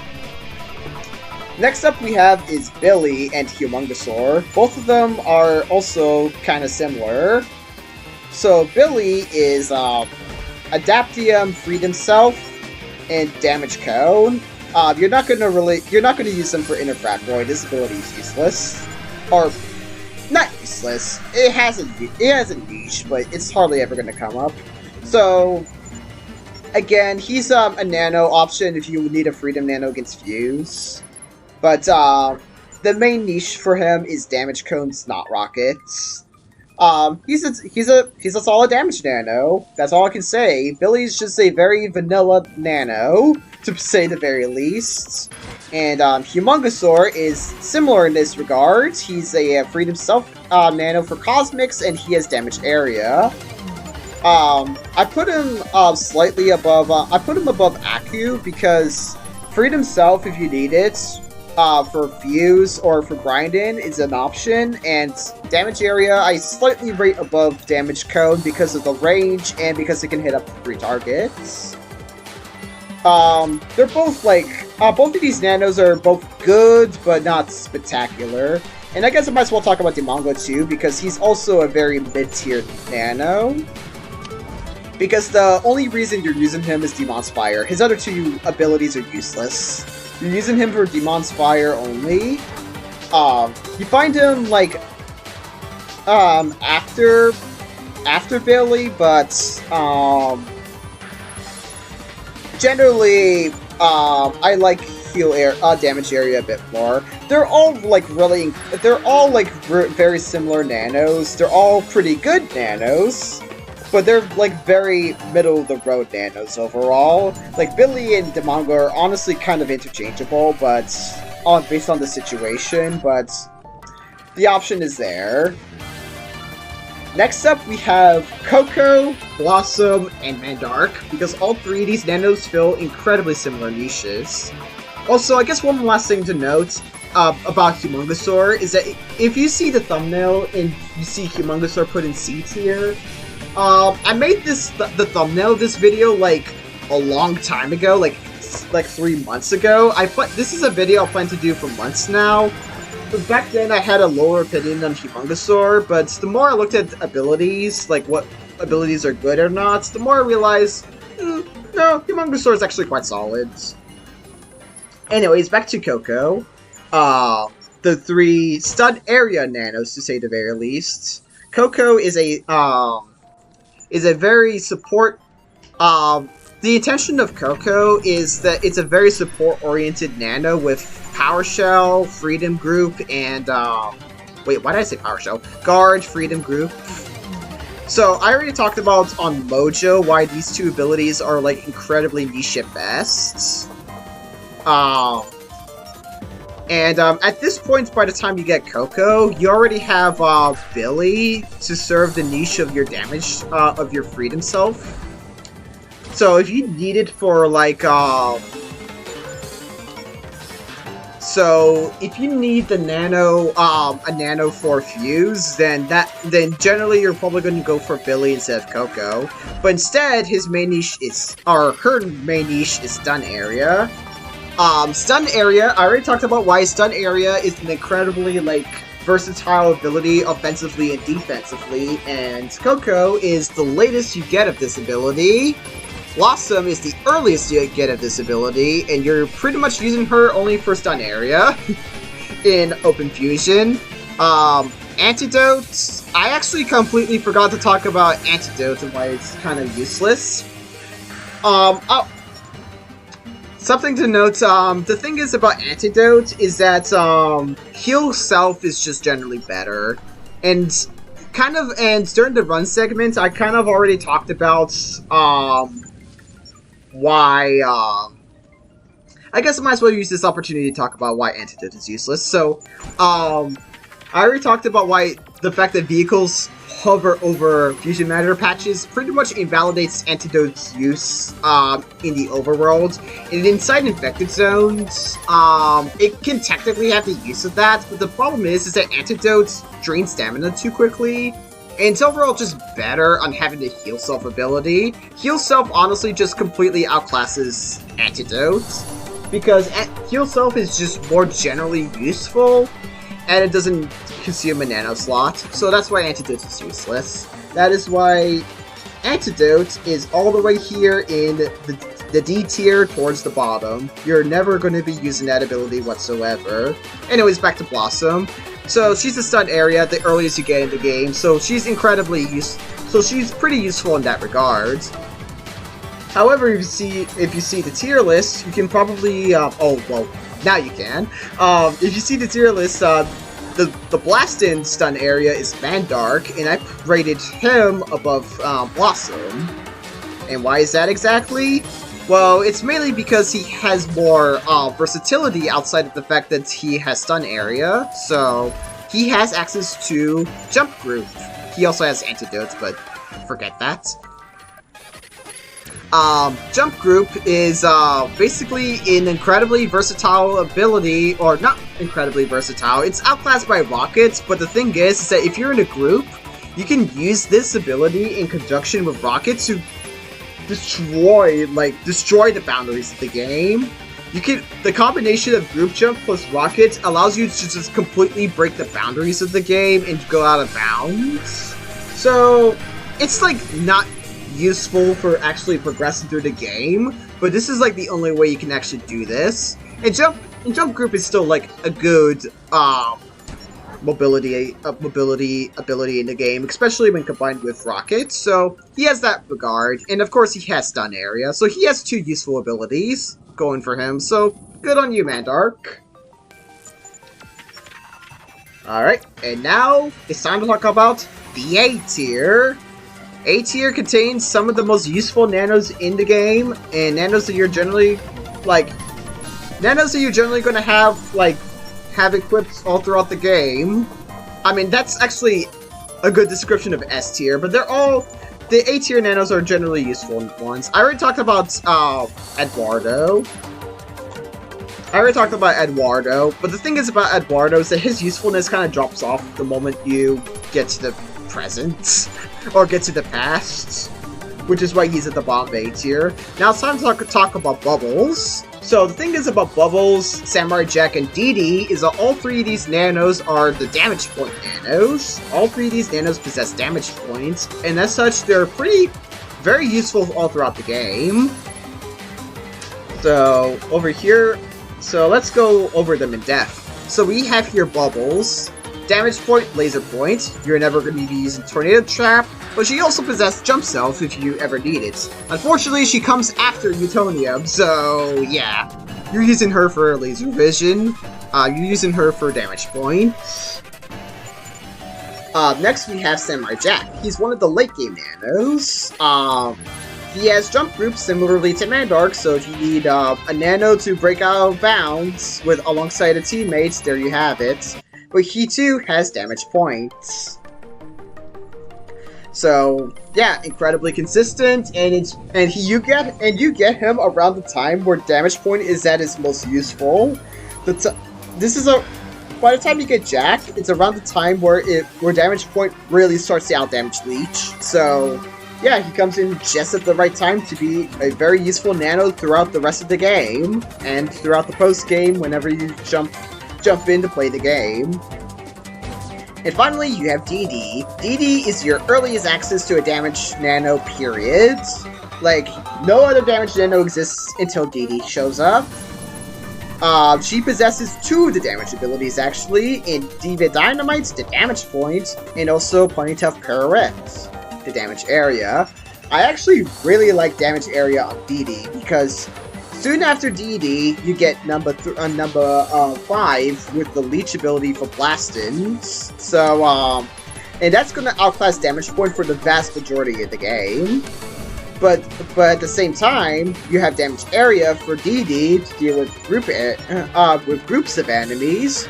So Dee Dee always has a use, no matter or not it gets outclassed by Leech early on, which is why Dee Dee is as high as she is in the tier list. Generally, everyone from S to A tier you're going to use throughout the entire game, and there's pretty much like 0 downsides of using them. Next up, we have Mac and Dexter. These 2 Nanos are only good for one reason alone. And I'm actually going to be talking about Utonium and why he's the best support Nano in the game. Actually, no, I'm going to talk about Utonium later. First, we're going to be talking about Mac and Dexter. These 2 Nanos possess the Rocket ability. So, over here we have Mac. He's the latest you get Rocket. He possesses 2 semi-useless abilities in Sneak Self and Sleep Cone. You use them for one thing only, Rockets. Now, as you can see here, I have him equipped with different power, but that's for reasons I'll get into when we talk about the Academy tier list. Anyways, we have here Rocket Stealth. Again, just like the best mobility ability in the game.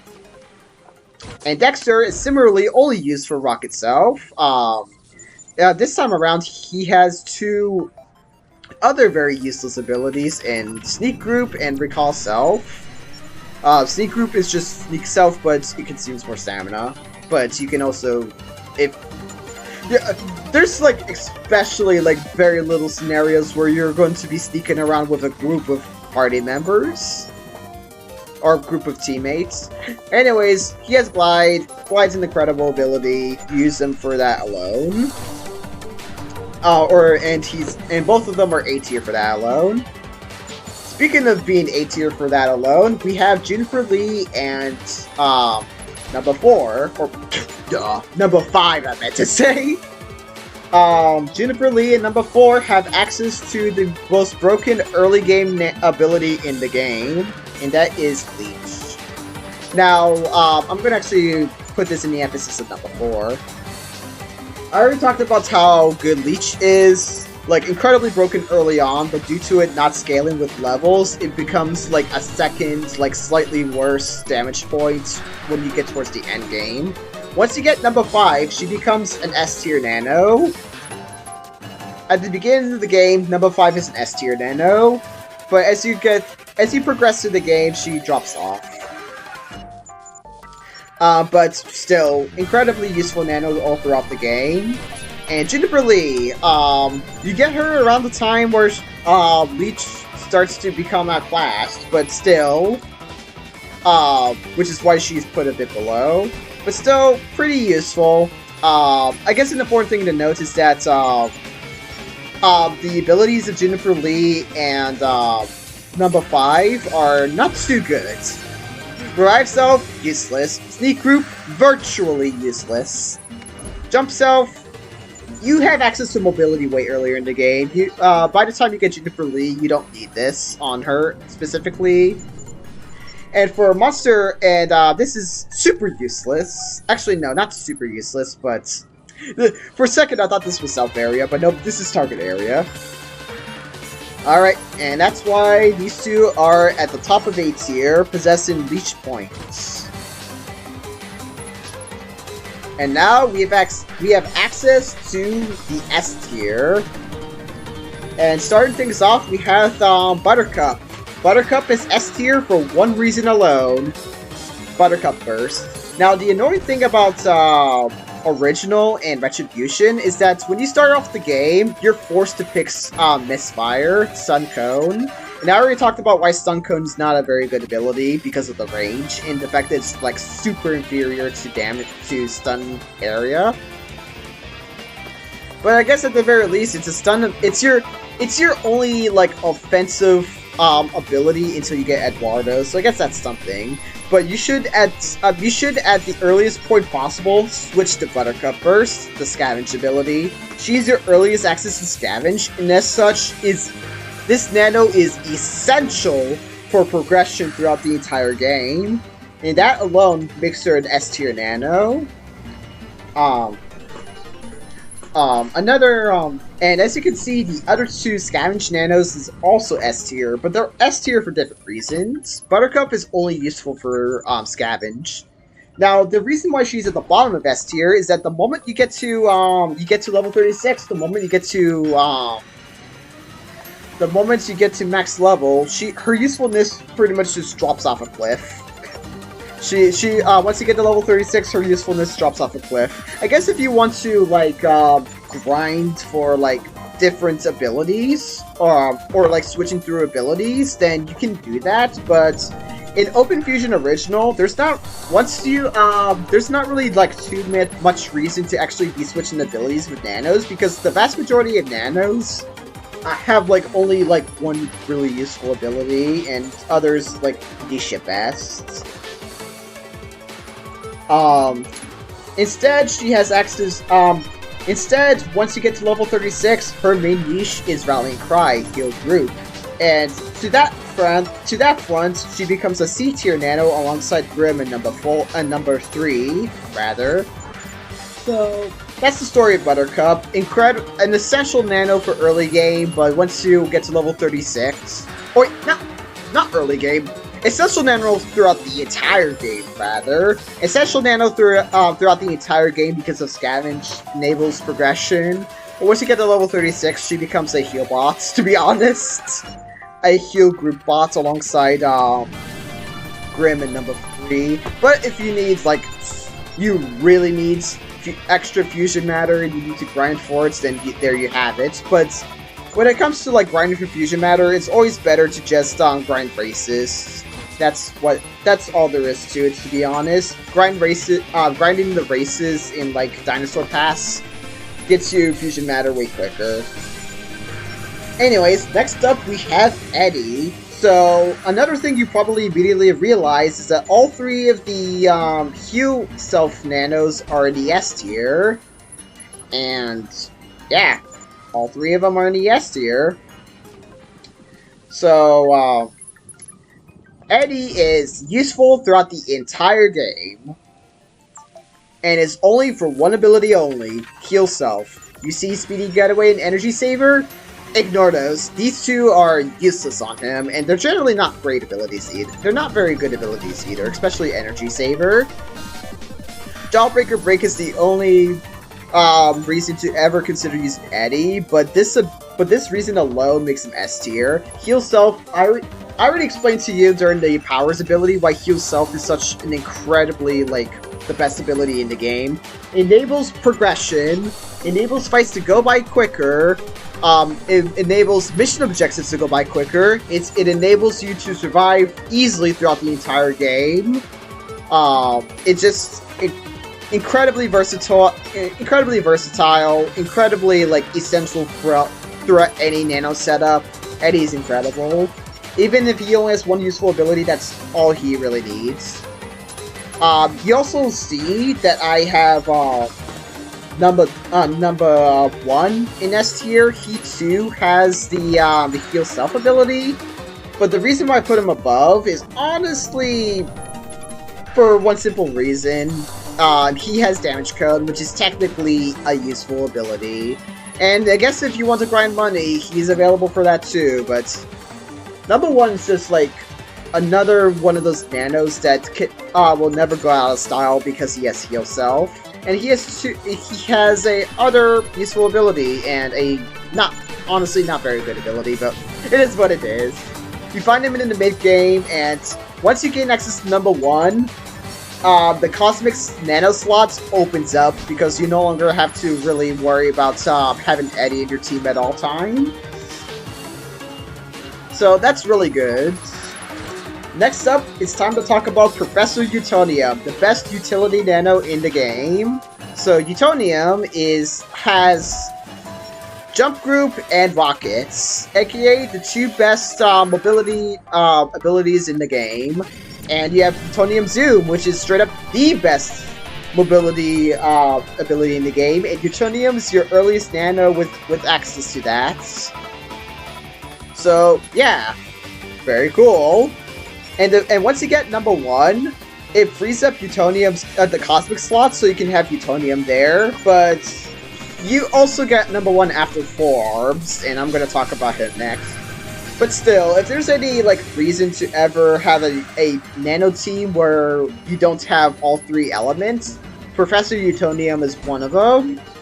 He's just incredible with rockets, and even if you're crazy enough not to use rockets, Jump Group is also incredibly useful as a mobility tool. And Drain Points, I mean, it's inferior to Drain Area, but it's usable, so that's good.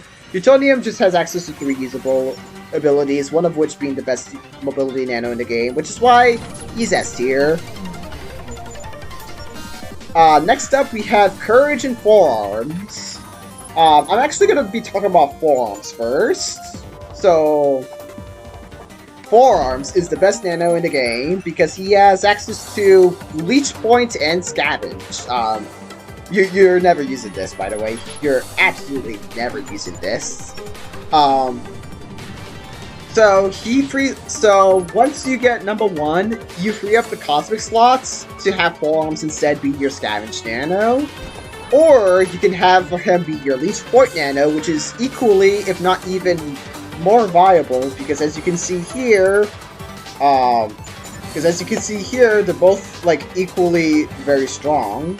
Of course, you can have Buttercup eternally be your Scavenge nano, and you're never going to switch off of her. In that point, you can just pick Forearms. I mean, you can always pick Leech Point for Forearms. So yeah, he possesses 2 of the best abilities in the game, and he's pretty much he's very similar to Buttercup, in which he's a nano where you're probably going to have throughout the entire game once you get him. And unlike Buttercup, who falls off a cliff once you get level 36, you have the option for Leech Points at level 36, which is still useful even all the way at level 36.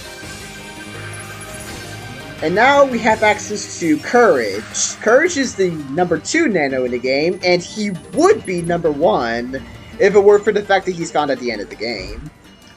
So, Courage has access to 3 useful abilities. Drain Point is the least useful, and I'll talk about why I have that be the equipped nano. But he also has access to Scavenge, and he also has access to Heal Self, both of which are absolutely incredible abilities, and you should always, at the baseline, have Heal Self on Courage at all times. But if you're really desperate to have a Scavenge nano on Adaptium, then that's a very viable option. He would be the best nano in the game, but Courage possesses a fatal flaw, and unfortunately, this is going to be a fatal flaw that's going to really hurt him in the Academy tier list. He's found at the very, close to the very end of the game. So there isn't a whole lot of game left for him to be used. There isn't a whole lot of game left. And unlike in other builds of Fusionfall, once you reach level 36, there isn't a whole lot to do. You're pretty much done. I mean, once you reach level 36 and be fused, you're pretty much done with the game. You can grind stuff, and in which case, Courage, if you're very willing to item collect and get ultra rares and do all that, then Courage's use extends beyond that, or extends a bit further, but you're working with limited bank slots. I'm not sure if you're super willing to do that in OpenFusion, but it's an option. So Courage is an incredible Nano, would be the best Nano in the game if it weren't for the fact that he's found at the very end of the game. But fortunately, he does become the best Nano in the game for one specific build of Fusionfall, but I won't get into that until much later in the video. Oh god, this video is already 2.5 hours. Oh good lord. This is a movie and a half. As per usual, I have timestamps in the description. So that's it for the OpenFusion original tier list. So there's a bit of a power disparity. Like D tier, useless. C tier, virtually useless. You're barely ever going to use them. B tier, you get nanos that are useful, but generally like outclassed by A tier, S tier nanos.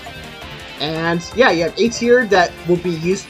A tier nanos that will be used throughout the entire game, and then you have S tier nanos, which are basically essential nanos throughout the entire game, and they're just generally incredible. Alright, and now with that, it's time to talk about the Academy tier list, and bear witness to the enormous power creep that the Academy version of the game provides.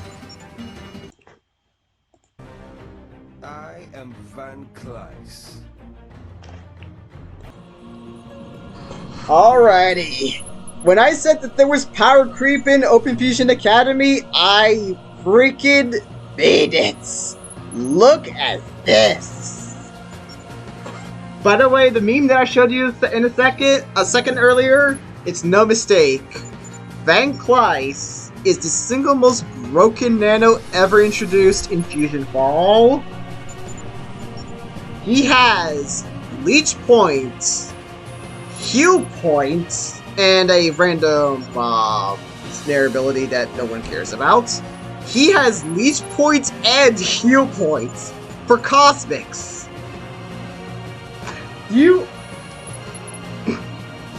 I need to put extra emphasis on why this is so insanely broken. The fact that he has two of the best abilities in the game, one of which is broken until, like, towards the end of the game. One that is Numbuh One throughout the entire game. For the price of one is just absolutely incredible. But that's not even the most broken thing about him. So he's found typically he's the last Nano to be released in Fusionfall. His actual Nano was planned to be around the level 16 to 20 area. So as you can see here, he's around that area. 16, yeah, around that area. He's in the last version of OpenFusion Academy. He is the unstable Nano. And oh my god, this is insane. So you can pretty much get him right at the beginning of the game. You do need to fight level 7 enemies and go to Genius Grove, but that's actually not too difficult because you just need to beat 5 level 7 enemies of each type, which is actually not very difficult at all. And once you do that, you gain access to this gods that will one-shot everything in the game with Leech self. Well, very early on, one-shot or nearly one-shot everything with Leech points. And that will prove to be incredibly helpful throughout the entire game, even in the very end where damage point will start to out-damage it. And then if you somehow need it, like for some reason you selected Eddie for something else, then, well, say hello to heal points for Cosmics right at the start of the game. Now, that being said, I recommend you to focus on Essence Leech because you also get Eddie very early on, so that's another Nano with Heal Self, so... well, another Cosmics Nano with Heal Self, so... it's not like it's overly essential. Essence Leech is honestly the main draw of use in Van Kleist, but... oh, good lord. He brings up so much, like, powerful utility with these two abilities alone. And as such, he's the best Nano ever constructed in Fusionfall. He is... this game is indeed Van Kleist. Anyways, another thing to note is that Forums moved down because of the fact that you can find Leech, Cosmic's Leech right off the gate, like essentially right off the gate. Unfortunately, Forums' utility kind of goes down because of it. However, Forums still possesses Scavenge. He's still the only Cosmic Scavenge Nano in the game, even in spite of all the new Nanos added. So, he still possesses utility in that front. So, good on Forums. Next Nano. So, Forums still remains to be in the S tier because of it. Next up we have is Numbuh. I'm honestly kind of just gonna have to skim over some of these Nanos because they're tiered very similarly for very similar reasons to why they're tiered in the OpenFusion original. But Numbuh One has heal point, incredible. Utonium's utility has not gone down whatsoever. He still has Utonium Zoom. He's still the earliest version of well, that's not the case, but I'm gonna get into why later. He still has Jump Group, still has Rocket Self, he's still the king of utility. Now, something to note is the bottom of A tier has Titan. Now, Titan is trolled a lot. So, as you can see, you have Utonium's Cosmic's Rocket Self. His mission involves you fighting level 11 enemies, so typically you get him at level 11. Titan is a level 12 Nano that you get at the start at level 12, and he too has Rocket Self for Cosmics. So Titan kinda got, like, trolled, because you have here a Rocket Nano for Cosmics, but literally the Nano you get right before him has this as well. So yeah, Titan kinda got trolled in that regard. However, Titan is still bottom of A tier because he's still, like, possessing Rocket Self is still decent, but Titan also has Damage Cone for Cosmics, earlier than you normally get it, to my memory at least. I think I might be misremembering something. The other Damage Cone for Cosmics is Aku, which is literally end of the game, so yeah, my point still stands. I'll talk about that later. Anyways, Rigby. Rigby is easily the number 2 new Nano added to Fusionfall, and a top 5 Nano in the game. And he's top tier for one very simple reason. He is Adaptium Heal Self. The fact that you have an Adaptium Heal Self Nano changes the way you construct Nanos in this game. Like, one thing that I really like about Academy is the fact that the way you construct Nanos, your Nano team, completely changes in this game. Almost single-handedly, because you have access to Heal Self right at the start of the game. Like, he's a Go Nano. You get him right as you enter the Vasts. So, unfortunately, that hurts a lot for Courage, but I'll talk about Courage's drop way later. But outside of Heal Self, he also has Damage Area, which, alright, that's decent. And this is not good. But Adaptium Java Jolt or Heal Self alone right at the start of the game easily makes him an S tier, and Eddie is S tier for the same reason. He has heal self. And now we have the triple Scavenge Nanos. Now, another big thing about Academy is that options for Scavenge is way easier in Academy because you have access to an early game Adaptium Scavenge, and you have access to an early game, and your Blasting Scavenge is still relatively early game.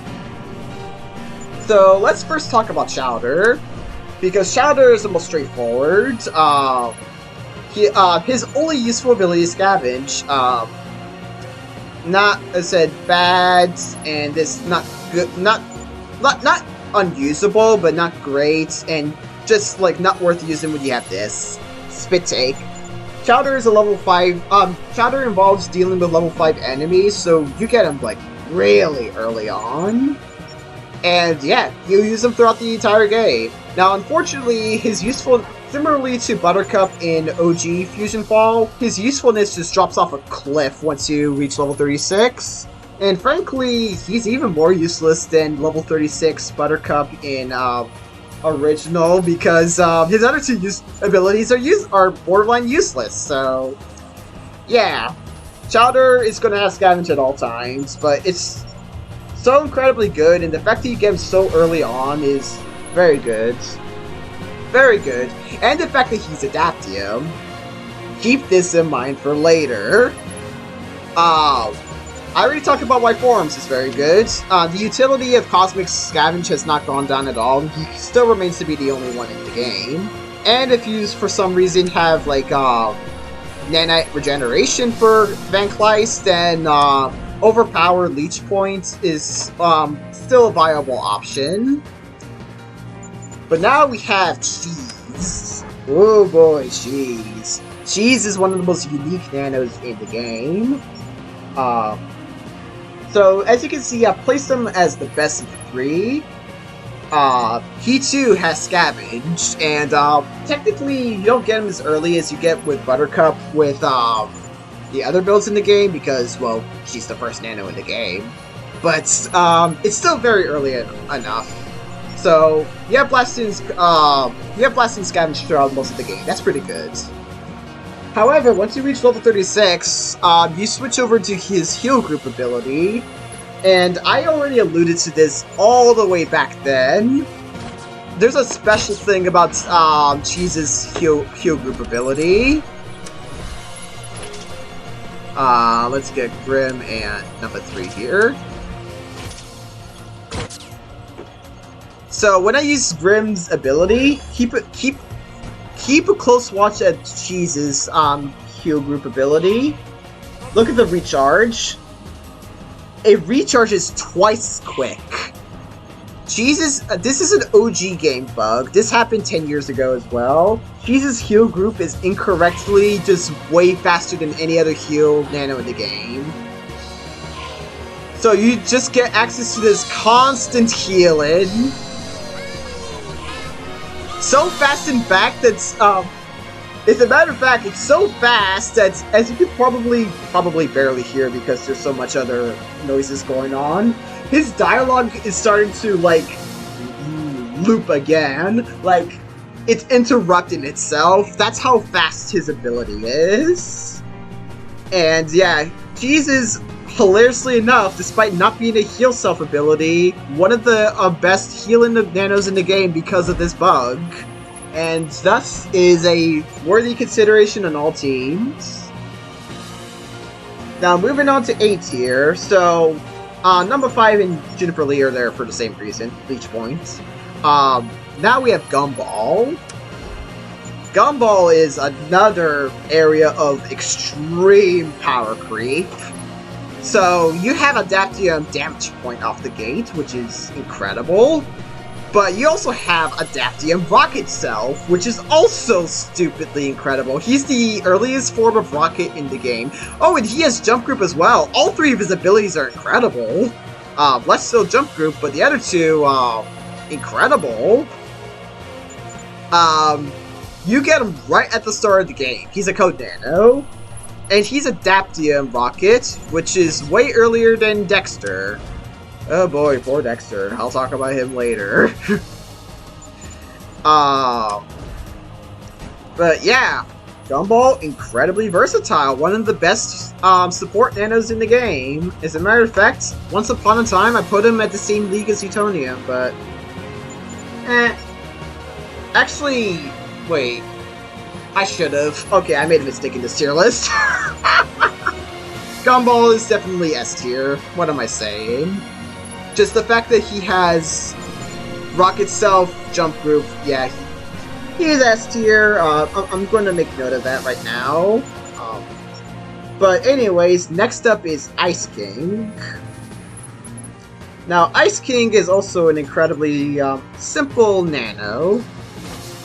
But he's also a very important nano to note for a bit later in the tier list. So he has access to... He's also a Rocket Nano. He's your earliest access to... your earliest access to Blastin's Rocket Self. He's right before Mac. I'll talk about him later as well. Hold on.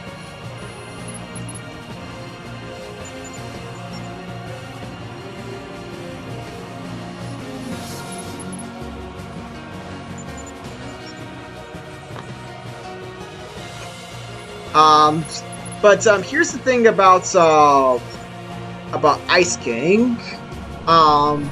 He's also access to Blastin's stun area.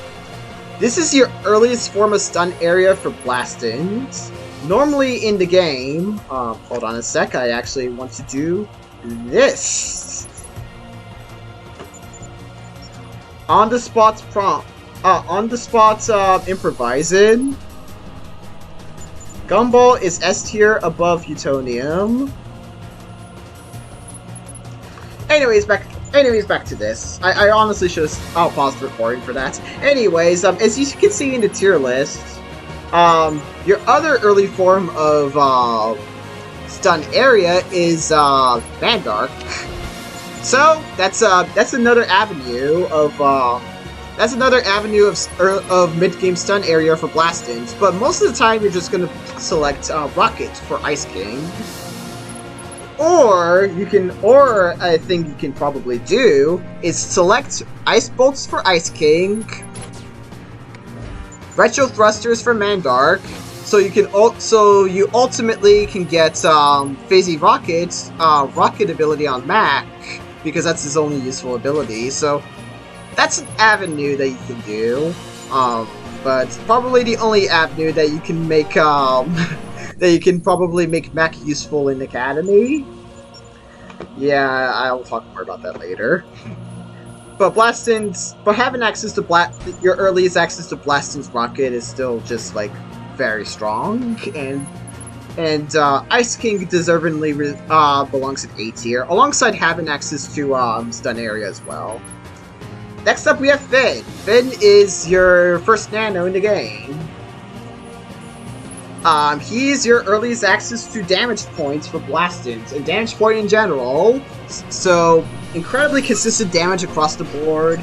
You have the you have a decent mobility ability in Jump Self, which honestly is very limited because the fact of the matter is that the Academy tutorial is very short. Therefore, you're going to gain access to the pass much sooner. Therefore, you're going to gain access to Rocket much sooner because of the fact that Gumball is a code nano. So yeah. I don't know. What am I doing? By the way, you're never using Righteous Recovery. Smite Evil is probably your main selling point for using Finn, and in that regard, Finn is useful throughout the entire game because damage point is just that dang good. But if we go to the tier list, you can see that the other damage points nano for Blastins, Dee Dee, is also is right below him in A tier. So wouldn't Finn being damage points right off the gates be like really bad for Dee Dee? Fortunately, that's not the case, because she possesses the secondary damage ability in damage area, Plenty Tough Pirouette. This means that if you have, even if you give Finn damage points, Dee Dee still has very good utility with damage area, giving you damage over multiple enemies at a time. And if you decide to choose Heroic Leap for Finn, you still have the avenue for a Ponytail. You still have access to Dee Dee's damage points if you ever so need to do so. So Dee Dee still remains useful in that regard. Jack still is the adapting damage points of the game, but now we have Mordecai. Mordecai is A tier for one simple reason. This ability, like, you're never using these two. You're using him for punchies. This ability, I mean, he's instant access to damage point for Cosmics. So yeah, amazing. Actually, that's really amazing. It gives your team so much more extra avenues. And this actually opens up one of the most powerful early game setups in the game. You can have Rigby Java Jolts, and in that regard, you can gain access to the damage points Leech combination. You can have access to Finn or Dee Dee damage point alongside Leech from Van Clyce. Or you can use number 5 Leech alongside Mordecai punchies. So that's that just gives you so much flexibility to use what nanos you want, which is pretty dang good. And I already talked about Titan, so I'm going to now move on to the B tier. So Mandark and Blossom remain essentially the same as in OpenFusion Original. I did talk about his stun area competition with Ice King, but with Ice King you're likely going to choose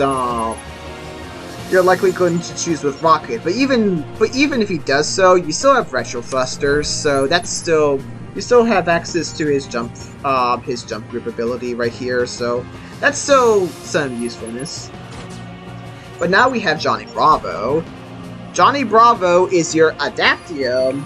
Your earliest access to Adaptium stun area. So as you can see, now over here in the tier maker, you can see that Johnny Bravo is colored like silhouetted yellow. That is because Retro was planned to add him as a Cosmics Nano, but we're clearly talking about Academy, so that doesn't matter. So he's Adaptium in Academy, and he's your earliest access to stun area. Coco is typically when you get it. His other two abilities are frankly not too helpful, not too useful at all, because you're always going to have oneself on Numbuh Two, and yeah, that's useless.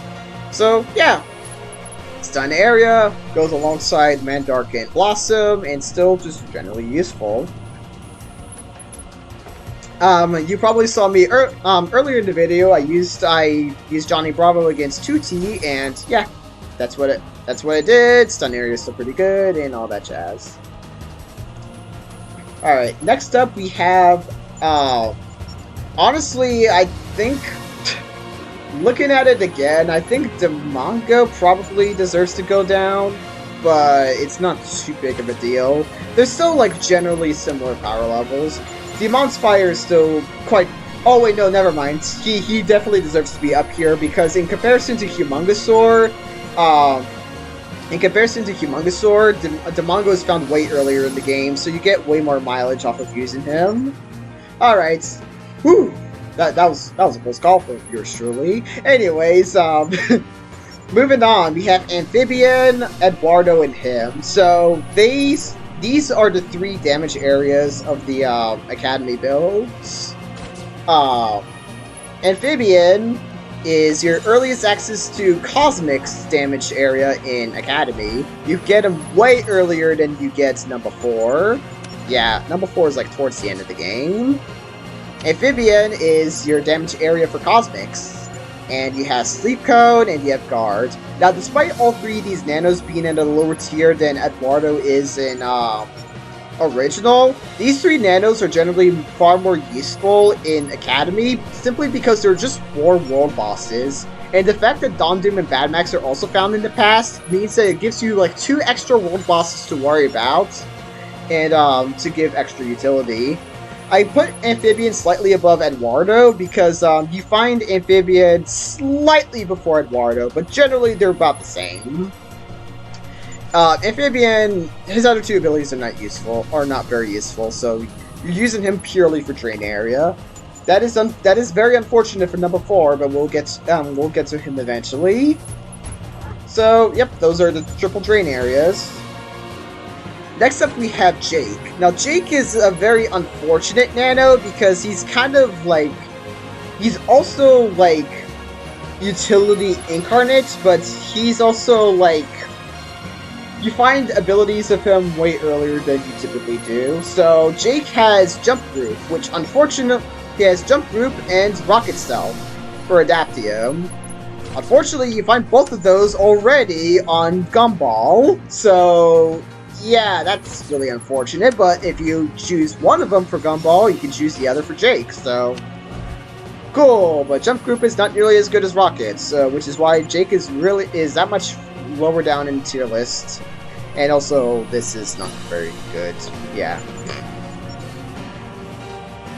Alright, anyways, moving on to the next Nano we have is Rex. So Rex is one of the earliest Nanos you get in the game. He's access to three decent abilities. He's the very definition of mid-tier in this game. Damage Cone is generally his most useful ability. I already talked about why Damage Cone is a pretty good ability in OpenFusion Academy, or OpenFusion in general, so there you have it. Stun Cone, I mean, earliest access to stun, but unfortunately it's the cone variety, which means no range, so that sucks. Now, Boogie Pack is interesting for Rex because he's your only access to run in the early game, or rather, your earliest access to run during the Academy portion of it. So Rex is essential for like moving faster throughout the Academy part of well, the tutorial part of the Academy build. But here's the thing, with the combination of the fact that the tutorial is very short in Academy, combined with the fact that there's the dash mechanic, means that an early game, like very beginning of the game, run self ability is just like not entirely like essential. So, but if you really need the extra movements, like if you're going for like a speed run, then yeah, there you have it. He's useful in that front. So Rex is a very mid-tier ability, Nano. Next up we have is Johnny Test, and Johnny Test and Rath and Humongosaur, if memory serves correctly, is like very similar to each other. I'm blind. Okay, there we go. So, actually, I lied.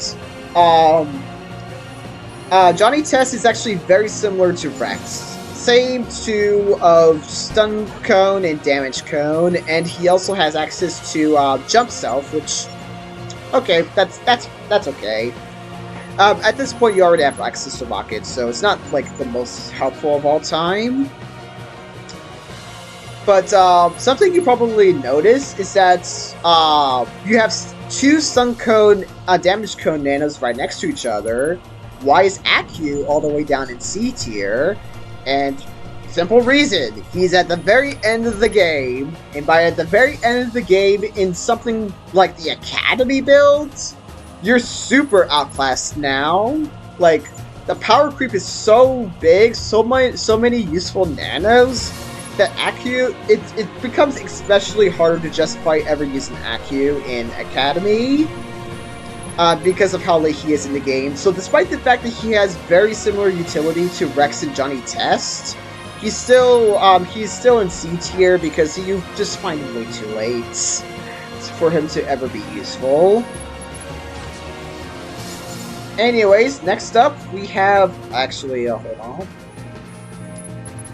Next up, we have the next Nanos we have here is Rex and Humongosaur. So Rex and Humongosaur are actually very similar Nanos. The main two things is Damage Area and Freedom Self, and both of them have access to that. Damage Area, Freedom Self. And they also have a useless third ability, which is Sleep. Sleep for Rath, and Snare for you. I guess technically, Sleep is more useful than Snare, so yeah. But Rath slightly takes the cake because he's found earlier in the game than Humongosaur. Humongosaur is quite literally the last Nano you get in the game, so there you have it. Rath is also your earliest access to damage area for the Blastance attribute, if memory serves correctly. Let me see if I'm correct about that. And I actually don't know if I'm correct about that. I might be capping. Oh wait, no. Wait.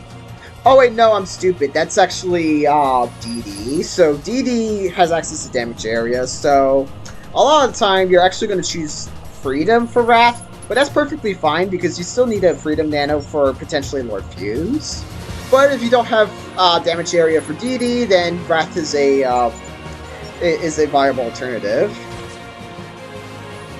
Anyways, next up we have is Zak. So Zak is a very unfortunate Nano because remember the thing about Dee Dee and Finn being damage point Nanos for Blastance early on in the game? Well, guess what? That's his only useful ability. Snare Cone, bad. Radar, useless. His only useful ability is damage points, and unfortunately you have not one, but two Nanos that has this way earlier in the game for the Blastance category. So yeah, unfortunately Zak kind of gets shafted because of that, but if you somehow don't have damage points for Blastance at that point, then there you have it. You have Zak available, which is honestly a pretty good aspect of them. Damage point is always an incredible ability, so there you have it. So, as being a secondary, a backup damage point option for Blastance, he gets all the way down here. And Bubbles, unfortunately, is equally as shafted because of the fact that you have access to Mordecai, so yeah. So, unfortunate for both Zak and Bubbles. Mojo is around the same spot as he is in original. Flapjack. So Flapjack is actually I'm going to talk about Billy first. Billy is a bit lower because of power creep. That's honestly it. And honestly, another big reason is the fact that his main claim to fame is also the fact that he's a damage cone Nano for Adaptium, but unfortunately Rex, oh not Alien X, Rex is also that. So yeah. Unfortunate. He barely makes it to the B tier because of the fact that he still has access to Freedom. Freedom Self, which can prove to be useful at the end game. And now it's time to talk about Flapjack. Flapjack is a Nano that would be way better if he was in Retro, like he was planned to be, but unfortunately, or in Retrobution. I guess Flapjack is one of the planned Nanos to come in Retrobution, so stay tuned for that. But unfortunately, he's not too great. He has Drain points for Adaptium, but that's outclassed by a Drain area for Adaptium, which at that point, I'm pretty sure you should already have access. Oh yeah, with Eduardo, so yeah. That's unfortunate in that regard. I already lost access to. Run group is not too bad, but generally like too niche, and this is really bad. So yeah, and that's it for the B tier. Their B tier Nanos range from outclassed but still technically useful, but to Nanos that are just useful but not omnipresent. I guess the latter aspect of it is honestly the best. It's honestly the ones that you prefer to be. Alright, it's time to talk about the single biggest fall from grace in the entire tier list. Courage, who is a contender for number 1 in every other build of Fusionfall, unfortunately is completely shafted in the Academy. So, let's look at Courage in the vacuum. Still incredible. Scavenge, Heal Self, amazing. Adaptium, Drain Point, not good. Sorry, actually it is good, but outclassed, but still a useful option. So why is he all the way down to C tier? Well, it's for a couple reasons. Actually, it's only for one reason. He's found at the very end of the game, and oh boy, the power creep of Academy. I gotta stress this, the power creep of Academy makes it so that you get new nanos with useful abilities early in the game. Alright, so let's take a look at the number one usage of Courage in the other two builds. Soft Shoe Shimmy, Heal Self for Adaptium. Incredible, because Heal Self is that great. Alright, so it's in the Adaptium slots. I mean, there's no other nano in the game that has that. Oh crap. Oh, that's bad. So, Rigby is Heal Self at the very beginning of the game, and he's also Adaptium. That sucks! That really much sucks. But, hey, you know what? Courage also has the incredible Power, which is Scavenge, Adaptium Scavenge. That's, I mean, kind of late to get that at that point, but still pretty nice to have. Oh god. Oh god. Oh my god. You have Chowder with Scavenge at the very beginning of the game for Adaptium. Oh boy, this is not looking good for Courage. At the very least, you have access to Trade Point for Adaptium, and there's no possible way, no other nano in the game. Oh, come on! I gave Flapjack the Footbird because I felt pity for Courage in Academy. So technically, if you're handicapping yourself and not giving yourself Java Jolt for Rigby and Chowder Spit Take for Scavenge, technically Courage still has an incredible use, which is why he's at the top of C tier. But my god, the fact that he's at the very end of the game and you have and you find his abilities way earlier in the game for the Adaptium slot makes him, oh boy, makes him outclassed, shafted, all that jazz. Next up is the heal groups. Darwin is interesting because he has nothing but group abilities, but generally you're just using him for heal group. He's your earliest access to heal group in the game as well, which is nice. He's your earliest access to heal group, and you're likely using cheese throughout most of the game for Scavenge. So in that regard, Darwin has a nice niche.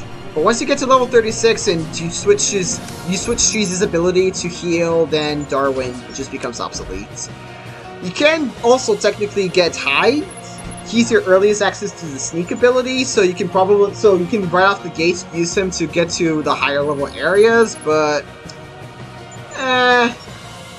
it's not entirely necessary. You can just wait till a bit later. So yeah. So still an incredibly niche nano alongside Grim and Numbuh 3. These are the three heal group bots. And now, it's time for the rest of C tier. With the exception of Bloo, every other nano in here was higher in the tier list in the other builds of the game because of the fact that they're unique. But unfortunately, they're not so unique in Academy because their abilities are obtained much earlier. I already talked about Aku when talking about Rex and Johnny Test, so next we talk about Coco. So, unfortunately, Coco being here is a very simple reason. Her main claim to fame is stun area, but you get that earlier with Johnny Bravo. So yeah, very simple reason for Coco. Now Buttercup. Oh boy, Buttercup. So Buttercup is the second biggest fall from grace because simple reason, you get Cheese and mid game nano now, and because of that, you get Cheese's you get access to Cheese's Blasting Scavenge ability much earlier. But that's not all, because actually that alone single-handedly puts her in C tier. Because, as I already mentioned back at the OG tier list, I lost track. As I mentioned back in the OG tier list, Stun Cone's not generally helpful, and Heal Group puts you in the same category as these three, as Grim and Numbuh 3. Unfortunately, that's not even unique to Buttercup either, because as I mentioned a second ago, Darwin exists for Blastids. You get him right at the beginning of the game, so Buttercup is not even unique in that regard, so the only thing left for her is freaking Misfire Stun Cone. And you already have access. Actually, you already have access to Johnny Test. So, oh my god. Okay, now I'm really beginning to realize how useless Buttercup is in Academy. Oh my god, she's shafted in Academy, but she still technically has useful abilities, so she isn't D tier. But yeah. Bloo is down here for similar reasons why he's here in OG. Numbuh Four is here because Amphibian exists. Very simple reason, simple reason to why Coco's down here. He's just outclassed by, you get his ability way earlier in the game. Except this time the disparity is even bigger. You get Amphibian very early in the game, and you get Numbuh Four until like close to the very end of the game. So yeah. Or Numbuh Four. And now it's time for Mac and Dexter. I mean, those two are bottom tier for one very simple reason. They have rocket abilities, but you get them way earlier. For Dexter, actually, let's talk about Mac. So, Mac first. You have access to freaking Rocket, which is his only useful ability. Unfortunately, Ice King exists, so yeah, that sucks. Or how about Dexter? Okay, so you have Dexter here with Rocket, also his only useful ability. So you not only get that, like, right at the beginning of the game for Adaptive, but you also have a secondary option for that as well, with Shake. So, yeah! Hooray! That sucks. But they technically have Rocket, so they can't be D tier, but they technically should be D tier, but whatever. Alright, now it's time for the D tier. Numbuh One already is like D tier. So I mentioned in the past that Numbuh Two is a D tier nano that is saved by the fact that he's essential early game. Oh, well, guess what? In Academy, Run Self early game is not essential because you have access to this. To network flows. You have access to network flows. But case in point, actually, hold on. Actually, come to think of it, if talking about Numbuh Two's Run Self ability gives him access to network flows, if Numbuh Two's ability is network flows, then that's kind of broken. Because with access to network flows, you can put everything in time stop. Actually, no, that doesn't work because the game remembers where you're last. Never mind. there goes my joke. My joke defeated by facts and logic. Anyways, as I mentioned earlier, you can early game Run Self is defeated by this. So yeah. So there's no reason. So there is now legitimately no reason to use Numbuh Two in Academy. So yeah, he's in D tier now. And honestly, every single Nano that was in D tier, Nano that's in D tier in OG, D tier in Academy for very similar reasons. So I guess I might as well talk about Wilt. I mean, Wilt's main claim to fame is Crazy Air, but well, first off, you have that with Finn, and you also have access to early game Rocket. So yeah, Wilt's useless. Wilt is pretty much useless in Academy. Bubblegum is useless. She's by far, like, it's crazy to me how insanely strong Gumball Rigby and Mordecai are, in how niche Darwin is, and just how absurdly useless Bubblegum is. Like, all three of her abilities are just kind of just bad. All three of her abilities are bad. But as her utility is honestly very similar to Megas in the fact that she has Sleep Area, so use her for Sleep Area. But that actually brings up one niche of Megas and Bubblegum, is the fact that they're pretty much like borderline essential for the alien abductions mission line, the thing that I showed you earlier. So to recap, actually I don't. Oh, right.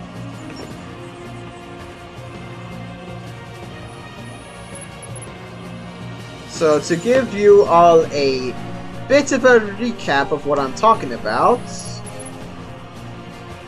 we have here these set of missions. It's really important to have the sleep ability with. So yeah, because you just disable these defense turrets, and it's generally more useful than Sneak, because you can just deal with the time deviance. Because just dealing with the time deviance with the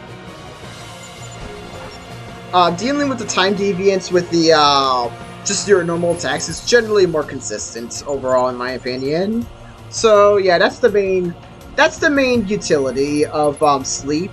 But outside of that, they're still like useless. They are still useless.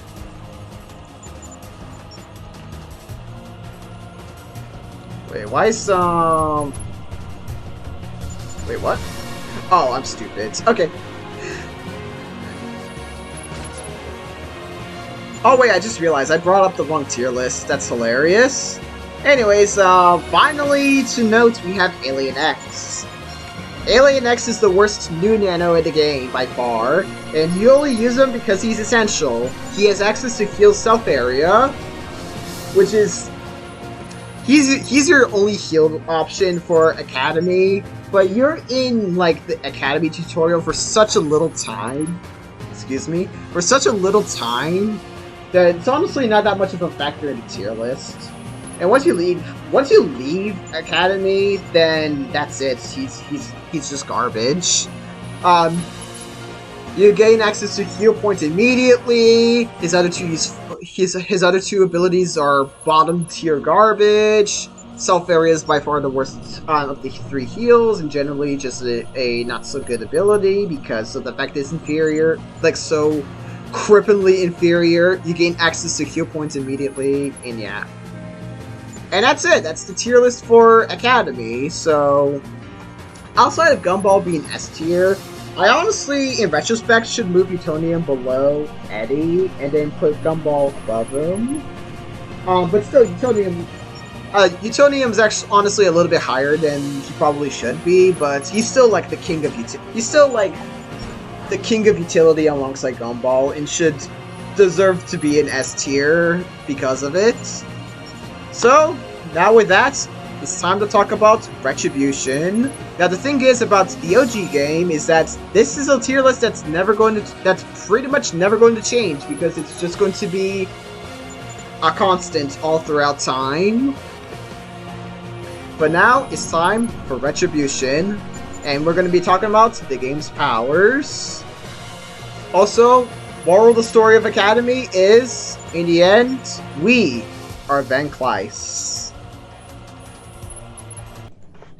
Alright, now it's time for the Retrobution tier list, in terms of both the powers and in terms of the nanos. Now, there's a reason I've been saving the power tier list for Retrobution till later, because a unique thing about Retrobution is that they changed up the balance of these powers significantly, and this single-handedly changes the tier list significantly for the nanos. So it's important to talk about them separately. Anyways, as you can see, the tier list is quite a bit different. However, an important distinction of the Retrobution powers tier list is actually the differences between the actual categories. So as you can see to the right, I put in like great, good, baseline, niche, and all that. Now let's compare this to the OG power tier list. Now notice that the B tier here is good and C tier is baseline niche. In the OG tier list, B tier is baseline niche and C tier is tiny niche. So literally the equivalent of the OG game's B tier is Retrobution C tier. I need to stress this. The power level of abilities shot up through the roof in Retrobution. Now, another important thing to note about Retrobution is that the game's still getting updated, so this tier list is very likely going to be outdated in the future as the devs continue to alter abilities left and right. Anyways, with that, let us talk about the tier list. So, DZ tier abilities are still the same. They're literally the exact same, so don't need to talk about them again. If you want, the thing is that I'm going to gloss over abilities that are the exact same as in Retrobution or in the OG game. So if you want like details on why they're the way they are, then you can go down and click on the timestamp on where they are in the original power rankings. But yeah, Recall, Treasure Finder, and Radar remain useless. In D tier, these 5 abilities remain useless again. And although in the case for the Terra's ability, or the bonus ability, there is a bit more incentive to use this ability because of the fact that there's the extra bank slots that are extremely expensive. But still, once you get later in the game, it shouldn't be too difficult to build up enough money to get them. And again, it still has the problem where selling stuff does not, it has the problem that selling stuff still does not, let bonus boost how much you sell, or how much money you get back. So yeah, that's still pretty bad. I did talk about, by the way, one last thing to note is that I did talk about Antidote. I forgot to talk about Antidotes back in the OG powers tier list. I did talk about it, however, in during the Blossom section of the OG Nano tier lists, which of course again there's a timestamp in the description / pinned comments about regarding that.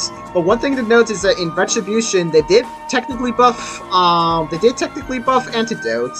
It now allows you to absorb 1 hit of an eruption attack without taking any damage. This completely depletes the nano stamina gauge to 0, so cool.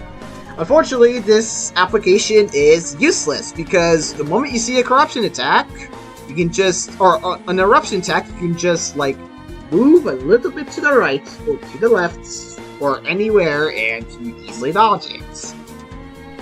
And even in scenarios where it's difficult to dodge, you can just heal it, go ahead and heal it back up, and counting on yourself to get hit by an eruption attack is not great.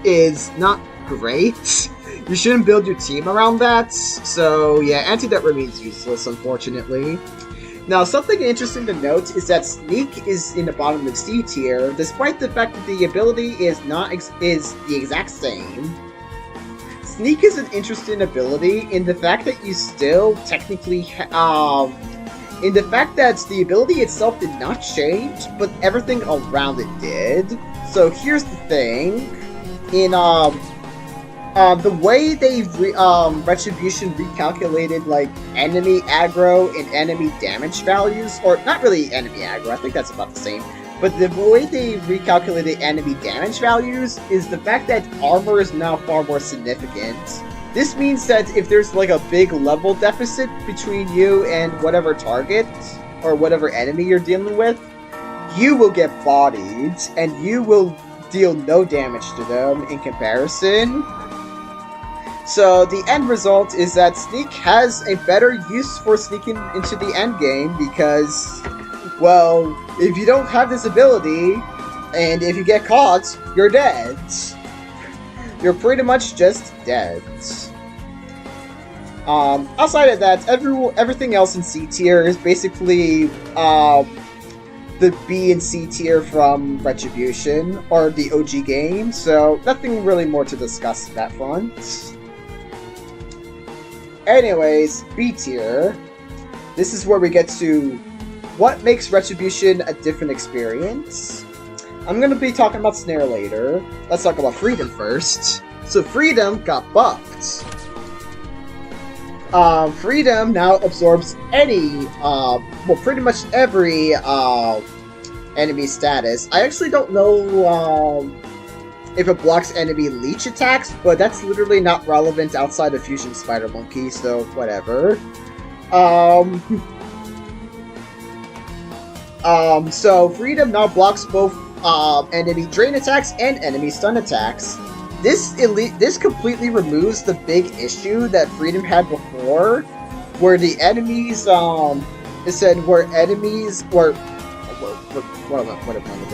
where you're dealing with multiple specific enemies, and well, you're dealing with multiple specific enemies at a given mission line, and it's hard to account for both of them, but now you have all in one package, which makes it pretty good. And because of the extra bank slots, there's extra incentive to grind enemies. And thus, grinding enemies with Freedom is especially good because, again, it's a 2-in-1 package. So yeah, Freedom's way better in Retrobution. Still kind of niche because 3 Nano-Slot syndrome is still a pretty big problem with this ability, but still way better than it was back in the OG game. Now damage is all the way here in B tier, mostly due to power creep. So yeah, there you have it. Anyways, now it's time to talk about Sleep. Sleep got buffed in Retrobution. So, here's the thing about Sleep.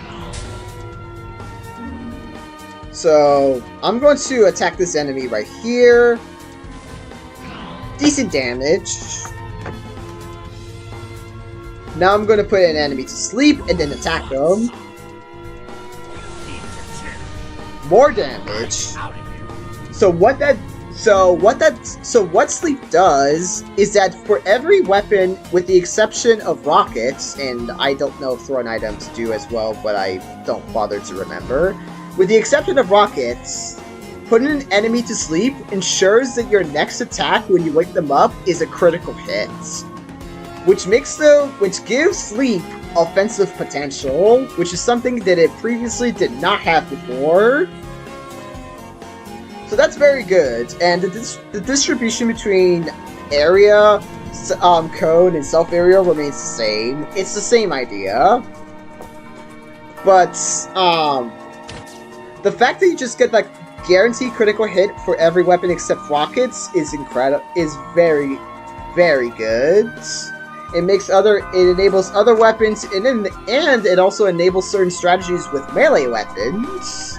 So, with melee weapons, their gimmick at the current build of Retrobution, their gimmick is that every 4th hit is a guaranteed critical hit. So, you can do the first 2 hits, or you can put an enemy to sleep.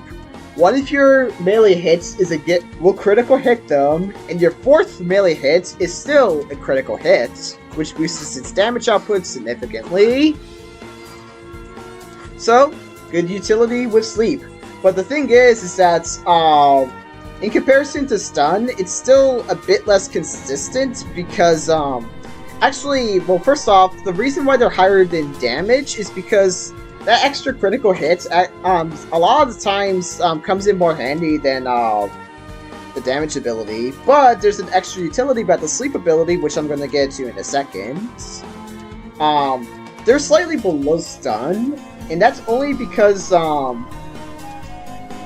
might as well talk about Stun right now. So, Stun has, still is the exact same ability as before. I'm pretty sure, and I don't remember if it has changed whatsoever. But the thing is about Stun is that it's still an incredibly consistent offensive and defensive ability that puts enemies out of commission for a few seconds. in comparison to Sleep ability, which doesn't put them out of commission, which only puts them out of commission until you attack them next. And due to the way the game's combat works, disabling the enemy's ability from attacking for a much longer period of time, while still having a more offensive potential, is, in my opinion, in my eyes, more useful overall. But they're still, like, interchangeable. They're still both really good abilities. But there's one last thing about Sleep that actually gives them utility that pushes them more towards the pushes them towards the A to S tier category, but it's only for this specific scenario. So earlier in the video, I showed off that Drain plus Sleep does not work. However, with Drain plus Sleep actually working in Academy, this gives both abilities some, frankly, kind of busted utility. This is an extra emphasis on the Mega Fusion Echo Super Boss fight, so you can put Drain and then Sleep afterwards. The Drain ticks do not wake up an enemy, which is why this strategy works. So I'll do so again. And that's it. That's the end of the Mega portion of it. So with this strategy, every single enemy that isn't that doesn't have the Freedom ability gets completely, like, trivialized by this combo. So I'm going to again do this. Now, do note that this can be applied to any enemy, but as you can probably tell, this is an especially slow process. So this combo isn't as strong on other normal enemies, but on world bosses like Mega Fusion Echo, this is especially strong. So I'm gonna go ahead and nuke these guys.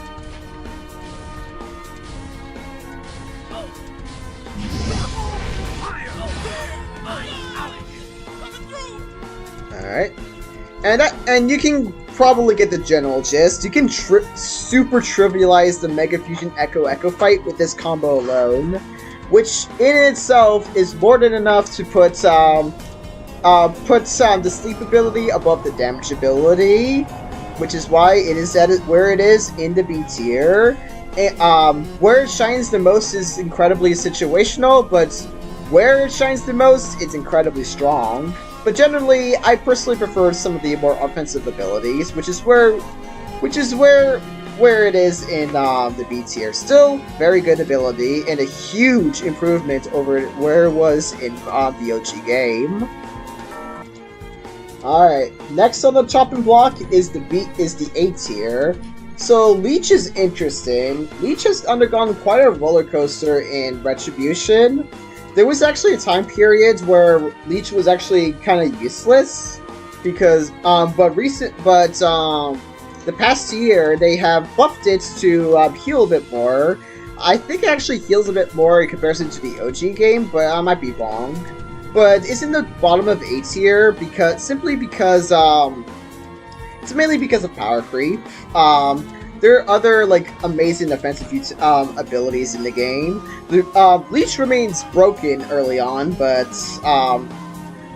when you get to the late game, it's still pretty good. Like, there's a reason why it's in bottom A tier, but it's a little bit like power crept a bit.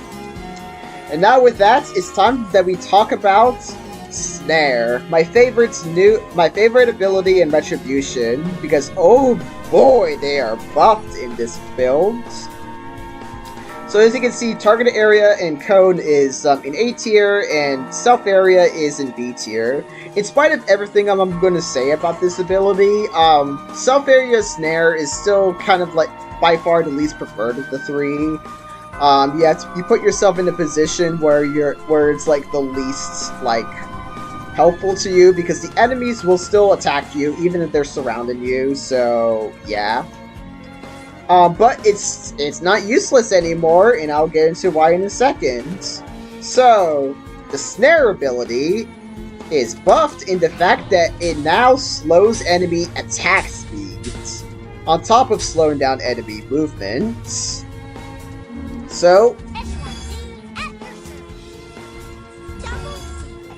So let's see here. You see how less frequently they attack us? They attack me? And do you see? So, several layers to why this is excellent. So, this gives Snare actual, like, legitimate defensive utility. Like, previously, it had defensive utility, but it's, like, not great defensive utility. Like, slowing down enemy movement is not a great effect, especially if the enemy is a ranged attacker, then it's just, like, a completely negligible effect. Or non-existent effect. But now, well, first off, the bug doesn't exist anymore, so the bug does not exist in Retrobution, where they have infinite range, so you don't have to worry about that. But the fact that this ability to slow enemy movement down is incredible for, like, for especially world bosses, because your health will drain down way less quickly. The effect lasts forever. Like, it recently got nerfed, but it still lasts for a very long time. And even more egregiously of the bunch, look at the recharge. Do you see how quickly this recharges? This can be applied again, and again, and again, and again, and again. This makes Snare one of the most spammable offensive options in the game to ensure such incredible defensive utility. Like, they slow down in movement, making ranged attacks even easier, which is something that it already has done. But the fact that it slows enemy attack speed gives it incredible defensive utility, and the fact that, and sure, okay, stun prevents them from attacking at all, and sleep prevents them from attacking as long as you don't attack them. But their effect doesn't last for very long. This affects for much longer, and still puts enemies in bay, and still allows you to just wail on them at the same time. This is especially great for world bosses. So, in my opinion, between Snare, Stun, and Sleep, I think Snare takes the cake here, thanks to how long it lasts, and how quickly it recharges, and the fact that it still gives you nice offensive utility. Now, since they still attack you, Stealth Area is still, like, by far the least preferred of the three, but it's still good, because it at least now gives you actual, like, defensive utility when enemies are up close, which is why Stealth Area is still good, but bottom is good. But Snare as a whole, incredible ability in Retribution, and thus, overwhelmingly deserves its spot in the A tier. Scavenge and damage points are pretty much exactly the same as in OG, so no need to talk about them. But it's time to talk about the Drain abilities. So, as you can see here about the Drain abilities, Drain points got a massive blow up for Retribution. Functionally, both abilities remain identical. However, there are still numerous world bosses to take care of, and world bosses to grind off of as well, because unlike the Fusion Blowfishes in Academy, the world bosses that currently exist in Retribution, which at the time of this recording, or of this video, is only Rage Road Killer, Mega Fusion Echo. So you can now just repeatedly grind on those two enemies, and I guess Domdom and Bad Max in the future also is are easily grindable enemies. But here's the thing.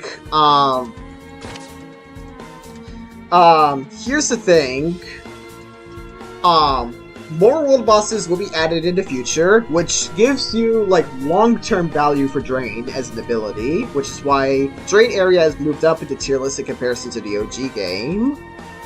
And the fact that you need to grind on the world bosses that do exist in order to collect all their drops also gives you extra incentive to give Drain a try.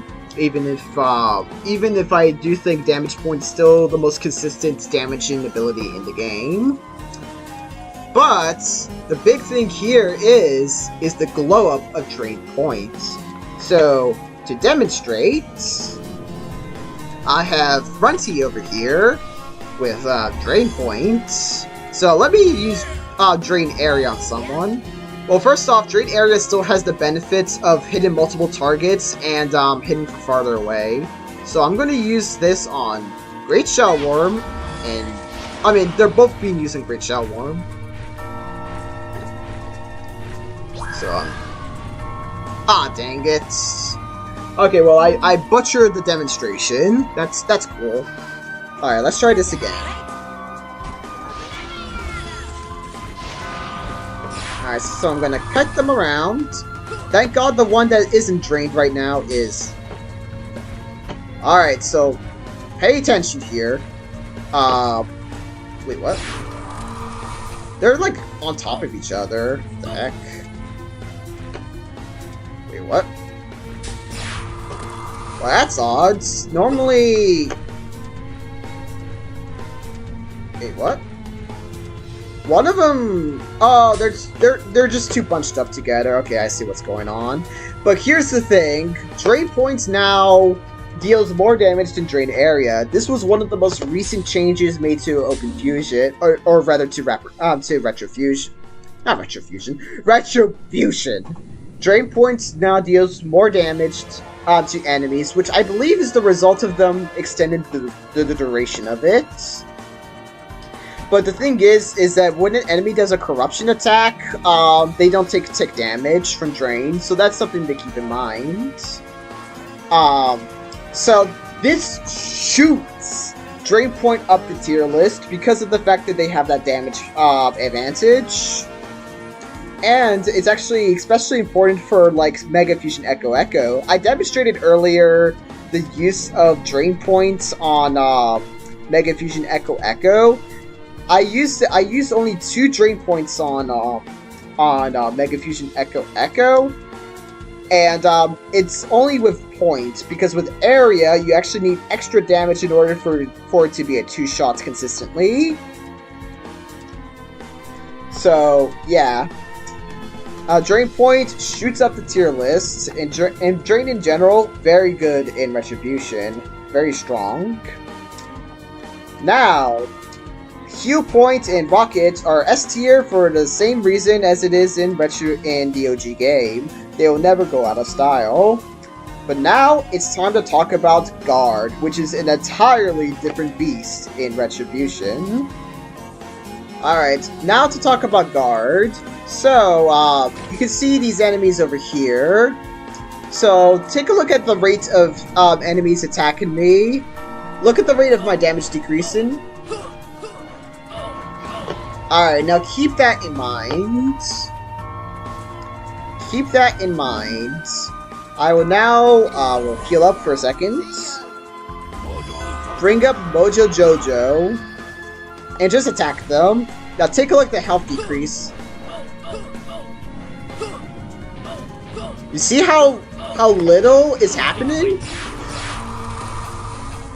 So what's happening here is that Guard has been buffed to where whenever you get hits, you get 1 second of invincibility from getting hit again.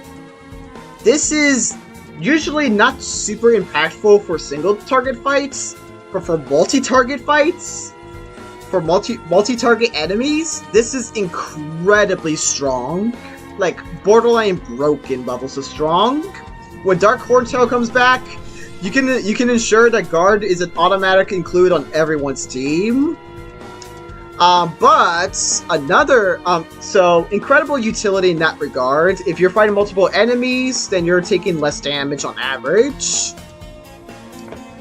Because of the 1 second invincibility after getting hit. But now it's time to talk about utility number 2. Now I have my melee weapon up.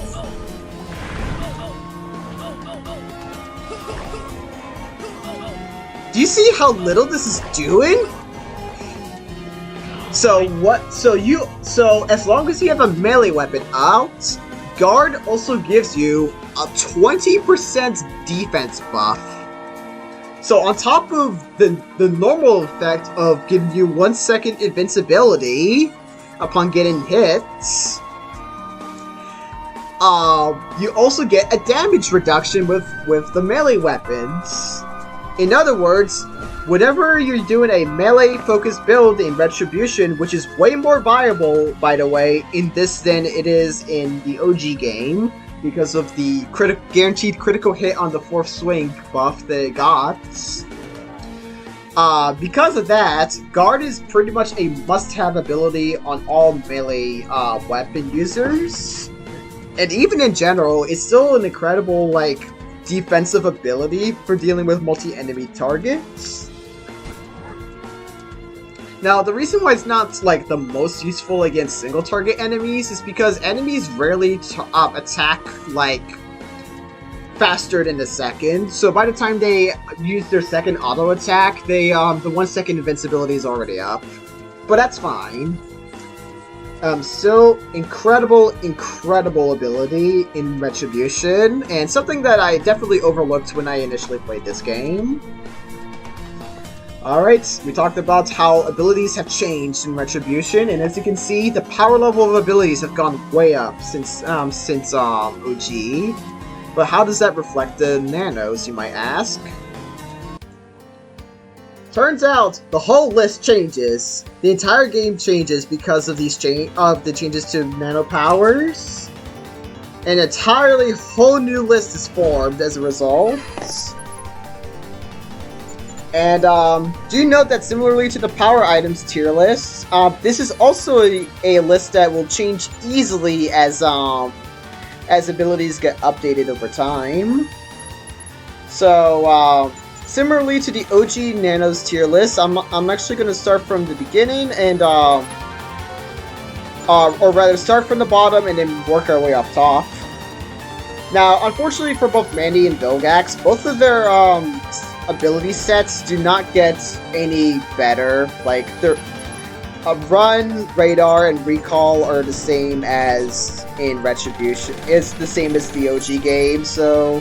And Mandy's still stuck with Treasure Finder and Recall. So yeah, unfortunately, both Vilgax and Mandy are stuck at the bottom because they didn't get any help. And because races are currently, at the time of this video being up, not in the game, there's extra no reason to use Run right now. Or Run in terms of like using infected zones. It's still good for Dark Blade stuff, but that's pretty much it. So C tier. So both Double D and Edd have received a notable power boost thanks to the changes in Retrobution. So it's mainly thanks to their Snare abilities. In the case for Edd, is Snare self area got buffed. I already put emphasis on how great Snare is in Retrobution. But unfortunately, it's the self-area version, which is by far the least useful of the three, but hey, he has a use this time, which is, even if he's still generally outclassed, so that's something. Fortunately, Edd has it a bit better. He has Blasting's Snare self-area, but he also has Sleep self-area. Unfortunately, they're both still the self-area abilities, and self-area is generally, far more situational than the normal ones, and he's also still found towards the end of the game, so you're likely going to find something better already. So that's why both Ds are over there, both single D and double D. Alright, well, that's kind of funny to say. Numbuh Two's there, he has the exact same problems as the OG game. I put him lower than the 2 heal group abilities, simply because races are still not in the game, so that's pretty much it. And Numbuh Two's pretty much just a repeat of the OG game. Numbuh 3 and Grib, they're both still the heal group bots, nothing more, nothing less. I'll talk about Dexter later. Next we have Bloo. Bloo is a nano that, on paper, should be noticeably better, but unfortunately, Bloo still has the same unfortunately, his Snare is probably his main claim to fame is the Snare ability. Stun Cone is still mediocre because of the range issues, but Snare Cone is still a solid is now a pretty solid ability and actually worth using. So that's actually a buildable power boost for Blue, but Snare Cone, it's good, but I prefer the area abilities more, or target area in the case for Blue in this case. So he could be higher in the list. Honestly, probably I probably should have moved him a little bit higher, but he's fine around the top of C tier. And AQ is at the top of C tier because he's honestly for very similar reasons to why he's in the bottom of B tier in normal OG Fusionfall, except power creep kind of got to him a little bit harder this time around. I do have to say, he does have a niche, or at the very least, Ancient Treasure has a niche. One of the most effective places to grind Taros is inside the Area 51.5 Infected Zone, where the Megawatts are pretty easy kills, and because they're Adaptium enemies, AQ's Cosmic's ability makes it so that you can grind it, or Cosmic's attributes makes it the preferable bonus nano in order to grind Taros with. So there you have it. But outside of that, bonus still remains incredibly situational at best, even though there's more stuff to purchase now. Anyways, now moving on to B tier, and quite fittingly, we start with B tier B Billy. Now, he's despite the fact that Freedom got buffed and Sleep got buffed, he's honestly still kind of similar to his OG appearance. He's still good. Don't get me wrong, he's still good. But the power level of Nanos in this game has gone straight up, and because of that, he indirectly got nerfed by the increased prominence, or the better prominence of Sleep and Snare abilities. And unfortunately, his Sleep ability is the self-area variety, so that sucks. However, Unstoppable Stupid, his Freedom ability, is pretty good. And honestly, that's also similar reasons why Humongosaur is here as well. Groundquake damage area, still good. Power Crest, but still good. Honestly, all three Humongosaur's abilities are better in this game, but as you saw in the tier list, his abilities is a bit more middle of the road this time around. You get him too late for his Snare Cone to be the most useful, because you'll have other Nanos that have that already. But hey, Freedom is generally good in Retrobution, so that's something worth considering. But it's still like towards the middle end of the abilities run. But in the end, he finds himself to be mid-tier. And the same thing applies with Demongo. Demongo is very similar to Humongosaur, but he gets the slight edge due to being found way earlier in the game. Unfortunately, his Snare ability is self-area, so yeah, that's quite unfortunate, but it's usable. I have to put stress. Nanos are generally more useful in Retribution, so the fact that Snare self-area is just alright is still a good thing, and Demon's Fire is still decent. Next we have Hex, who got a significant boost thanks to the changes in Retribution, and it's single-handedly thanks to Sleep Charm getting buffed.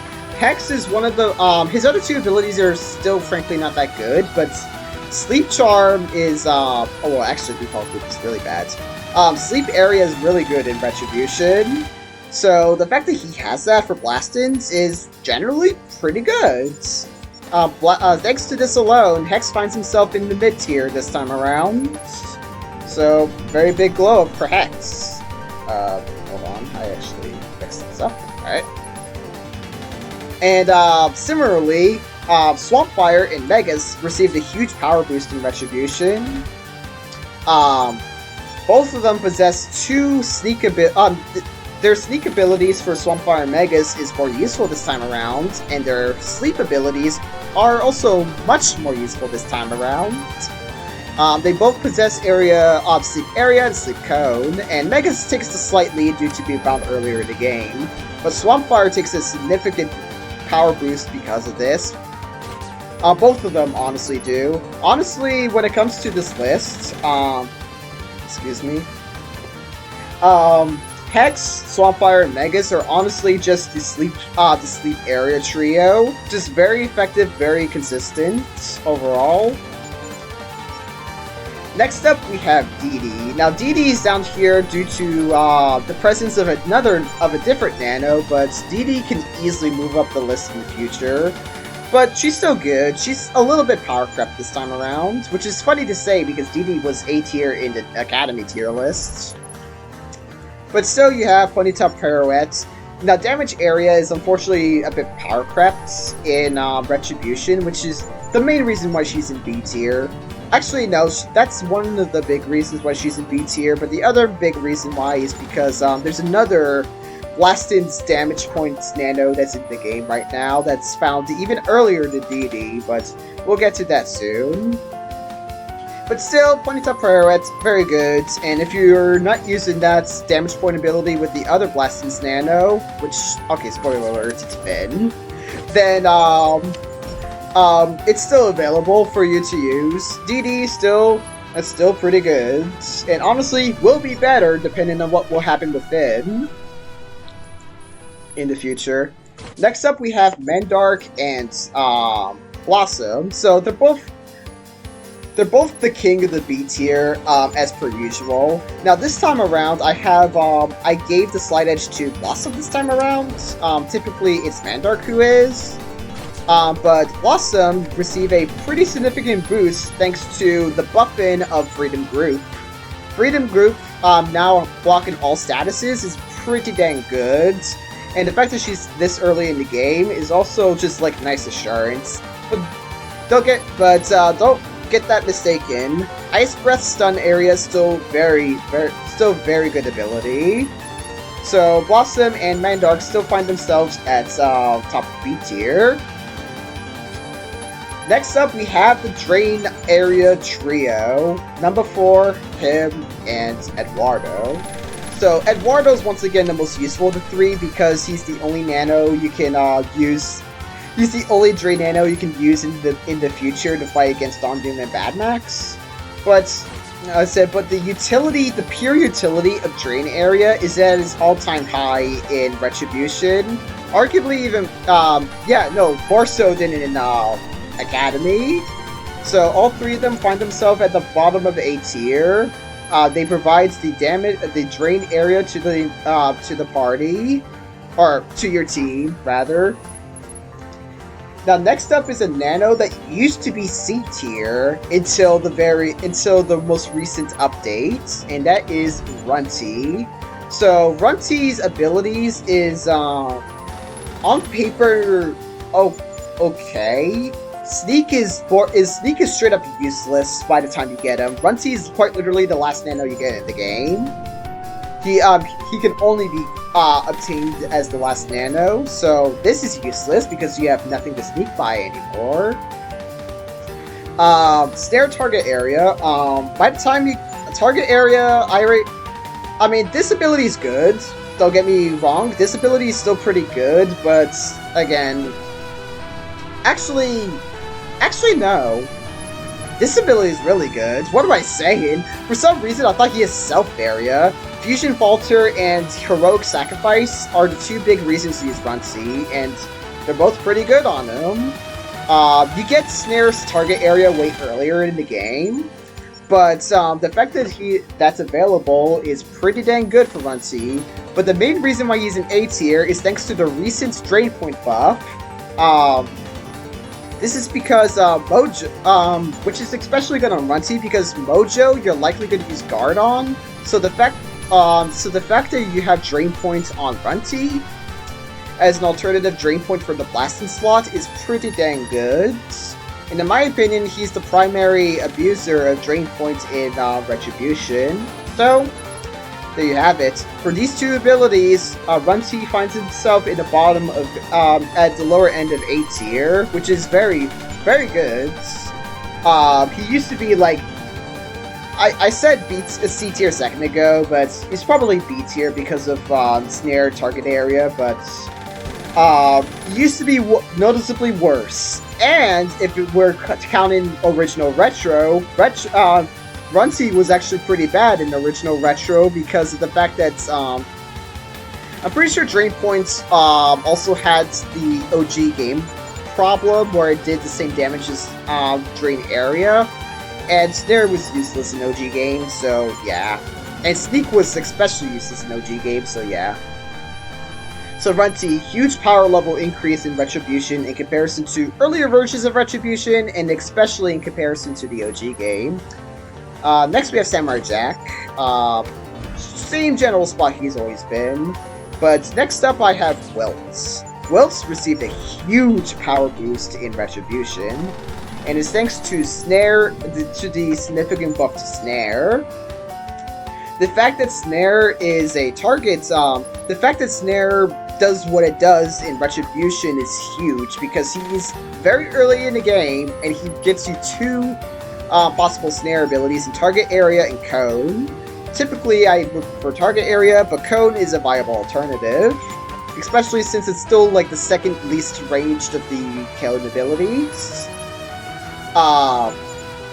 Which is why I prefer Target Area, but Cone, viable alternative, and Wilt, very good because of the Snare buff. It, as such, is a worthy inclusion to any team as a result. Finn's next. So Finn is a damage points bot, and unfortunately, so interesting thing about Finn is that well, first off, at the time of this recording, he's the current unstable Nano. This will change in the future. But hey, you have damage points. You have, it's still the same. It's the exact same Finn from Academy, and instant access to damage point for blasting is very good. You could potentially get him earlier than Dee Dee, but the fact that Unstable Nano is found all the way in City Hall makes it kind of unlikely for you to get him that early. But still technically found earlier than Dee Dee, and he's also found earlier than Wilt. He has Jump Self, which he competes with Wilt with, but it's fine because Wilt also likes to have the Snare ability, so some decision making has to be made, because Wilt is still your earliest access to movement breaking abilities, but at the same time, it's not really needed until later in the game, so you can wait until you get Utonium. So that's kind of like the power dynamic going on here. Do you know that Finn's tier list placing can change significantly depending on where his actual Nano location is? If he's found mid-game, then he could be like all the way back down in B tier because of the fact that you would find damage point earlier, and at this point, Jump Self is not too useful. So something to keep in mind. Finn is in A tier only because he's unstable Nano right now. Next up we have is Bubbles. So Bubbles received a significant power increase in Retrobution. Like, Bubbles is already a very good Nano in the OG game, thanks to Laser Vision, but the fact that she has Tornado Trap, the buff's Snare target area is very significant. This is a generally very good ability now, and that just gives Bubbles some extra avenue of being useful to your team. And I guess she also has Bunny Hop, but if you need a Jump Self for Cosmics, there you have it. So Bubbles, much improved, and improved even further from her OG appearance. And especially improved from her Academy appearance. Next up we have is Belladonna and Mac. So Belladonna replaces Dexter. So the reason why Dexter is in C tier is because Belladonna is now your early game, or not early game, she's still found mid-game. She's still your adapting rocket of choice. She's found earlier than Dexter. Now, unfortunately for Belladonna, she possesses the exact same problem as Dexter, in the fact that her other two abilities are not too good, are not very useful at all. Actually, Backstage Pass is straight up useless, as it currently stands. So she's only really useful for for her rocket ability. Now, as you can see, I have her for bonus because I thought the way bonus worked was different. I thought selling stuff, for the longest time, I thought selling stuff with bonus active gave you more money, but that's not the case, so... Wah, wah. Anyways, Rocket, I mean, I already put stress on how incredible Rocket is as a movement ability, so there you have it. Belladonna, still very good. Mac, I put slightly above because Sleep Cone is actually a good ability now, but outside of that, he's still a Rocket bot. Next up, we have Computress. This is a Nano that got a huge power level increase in comparison to her original Retro appearance. In the original Retro, she's not too good, but now she's actually pretty good. So now you have access to, she's nothing but support abilities. She has access to Super Booster DX, the Scavenge ability, for Cosmic Scavenge. Unfortunately, she's found long after forearms, so this is only good if you don't already have Scavenge on forearms. But her other two abilities are worth considering. But Freedom ability got buffed in Retrobution, and actually they forgot to include. Wait, actually, hold on a second. What other is? Yeah, there's a text oversight. They forgot to include Self for Freedom Self over here, but this is Freedom Self. And then finally we have Guard. I already put emphasis on how good Guard is in Retrobution, but it's very good, and she's your Cosmics option for it because your alternative is Eddie, who is automatically Jawbreaker Break every single time as per usual. So she's your Guard here, but if you need her for her other two abilities, then she's highly available. In the original Retro, you have Useless, Borderline, extremely situational, and outclassed by forearms. So that's what she had to deal with in the original Retro, but she's way better now in Retrobution. Next up, we have the Leech duo of Numbuh 5 and Juniper Lee. Top of A tier, similarly to how they are in the other builds. Now, I did say earlier that Leech is a bit power crept in this, but it's still a great ability. And in the case for Numbuh 5, it's still a broken ability early on. It still one-shots everything, so there you have it. Numbuh 5 is still the early game queen, because of how powerful Leech Point is at that point.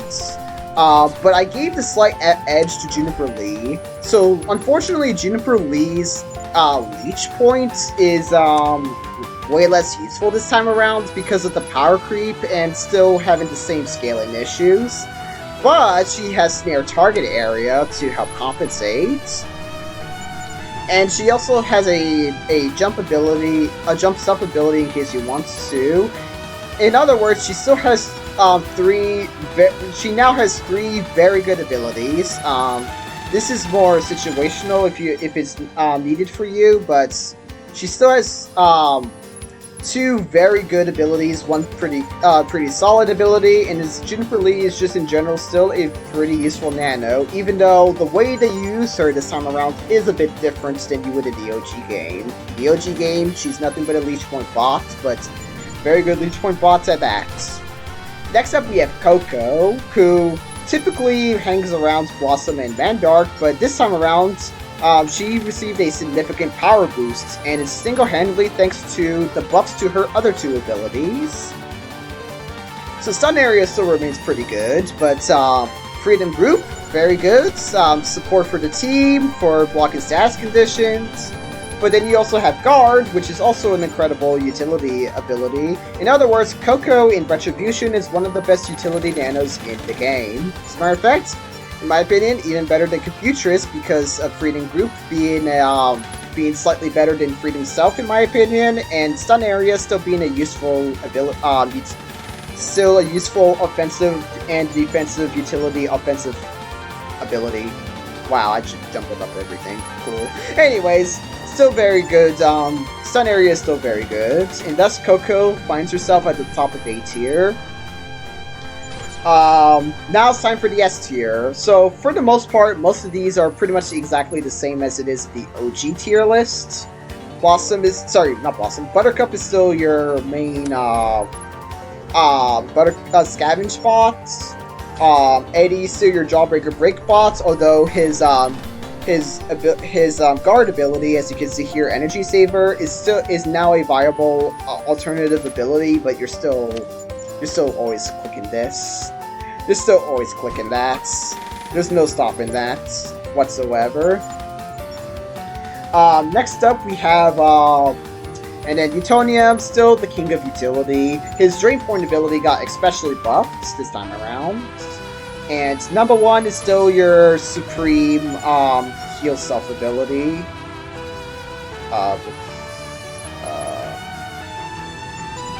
Wait, what? Oh, okay, yeah. And Numbuh One is still your supreme heal self ability. Unfortunately, his Spitwad Volley got super power crept this time around, but whatever. Alright, before talking about the top two, let's talk about the elephant in the room, Mojo Jojo. Huge power level increase in comparison to the other builds. So, Mojo has, so I already talked about why Guard is so much better here. So basically, he possesses two of the same abilities as Coco, Guard, Freedom Group, incredible utility abilities, but he also has Freeze Ray. Now, in the past, I put Mojo next to Coco in the top of A tier, but thanks to the recent buff to Drain Points dealing extra damage than Drain Area,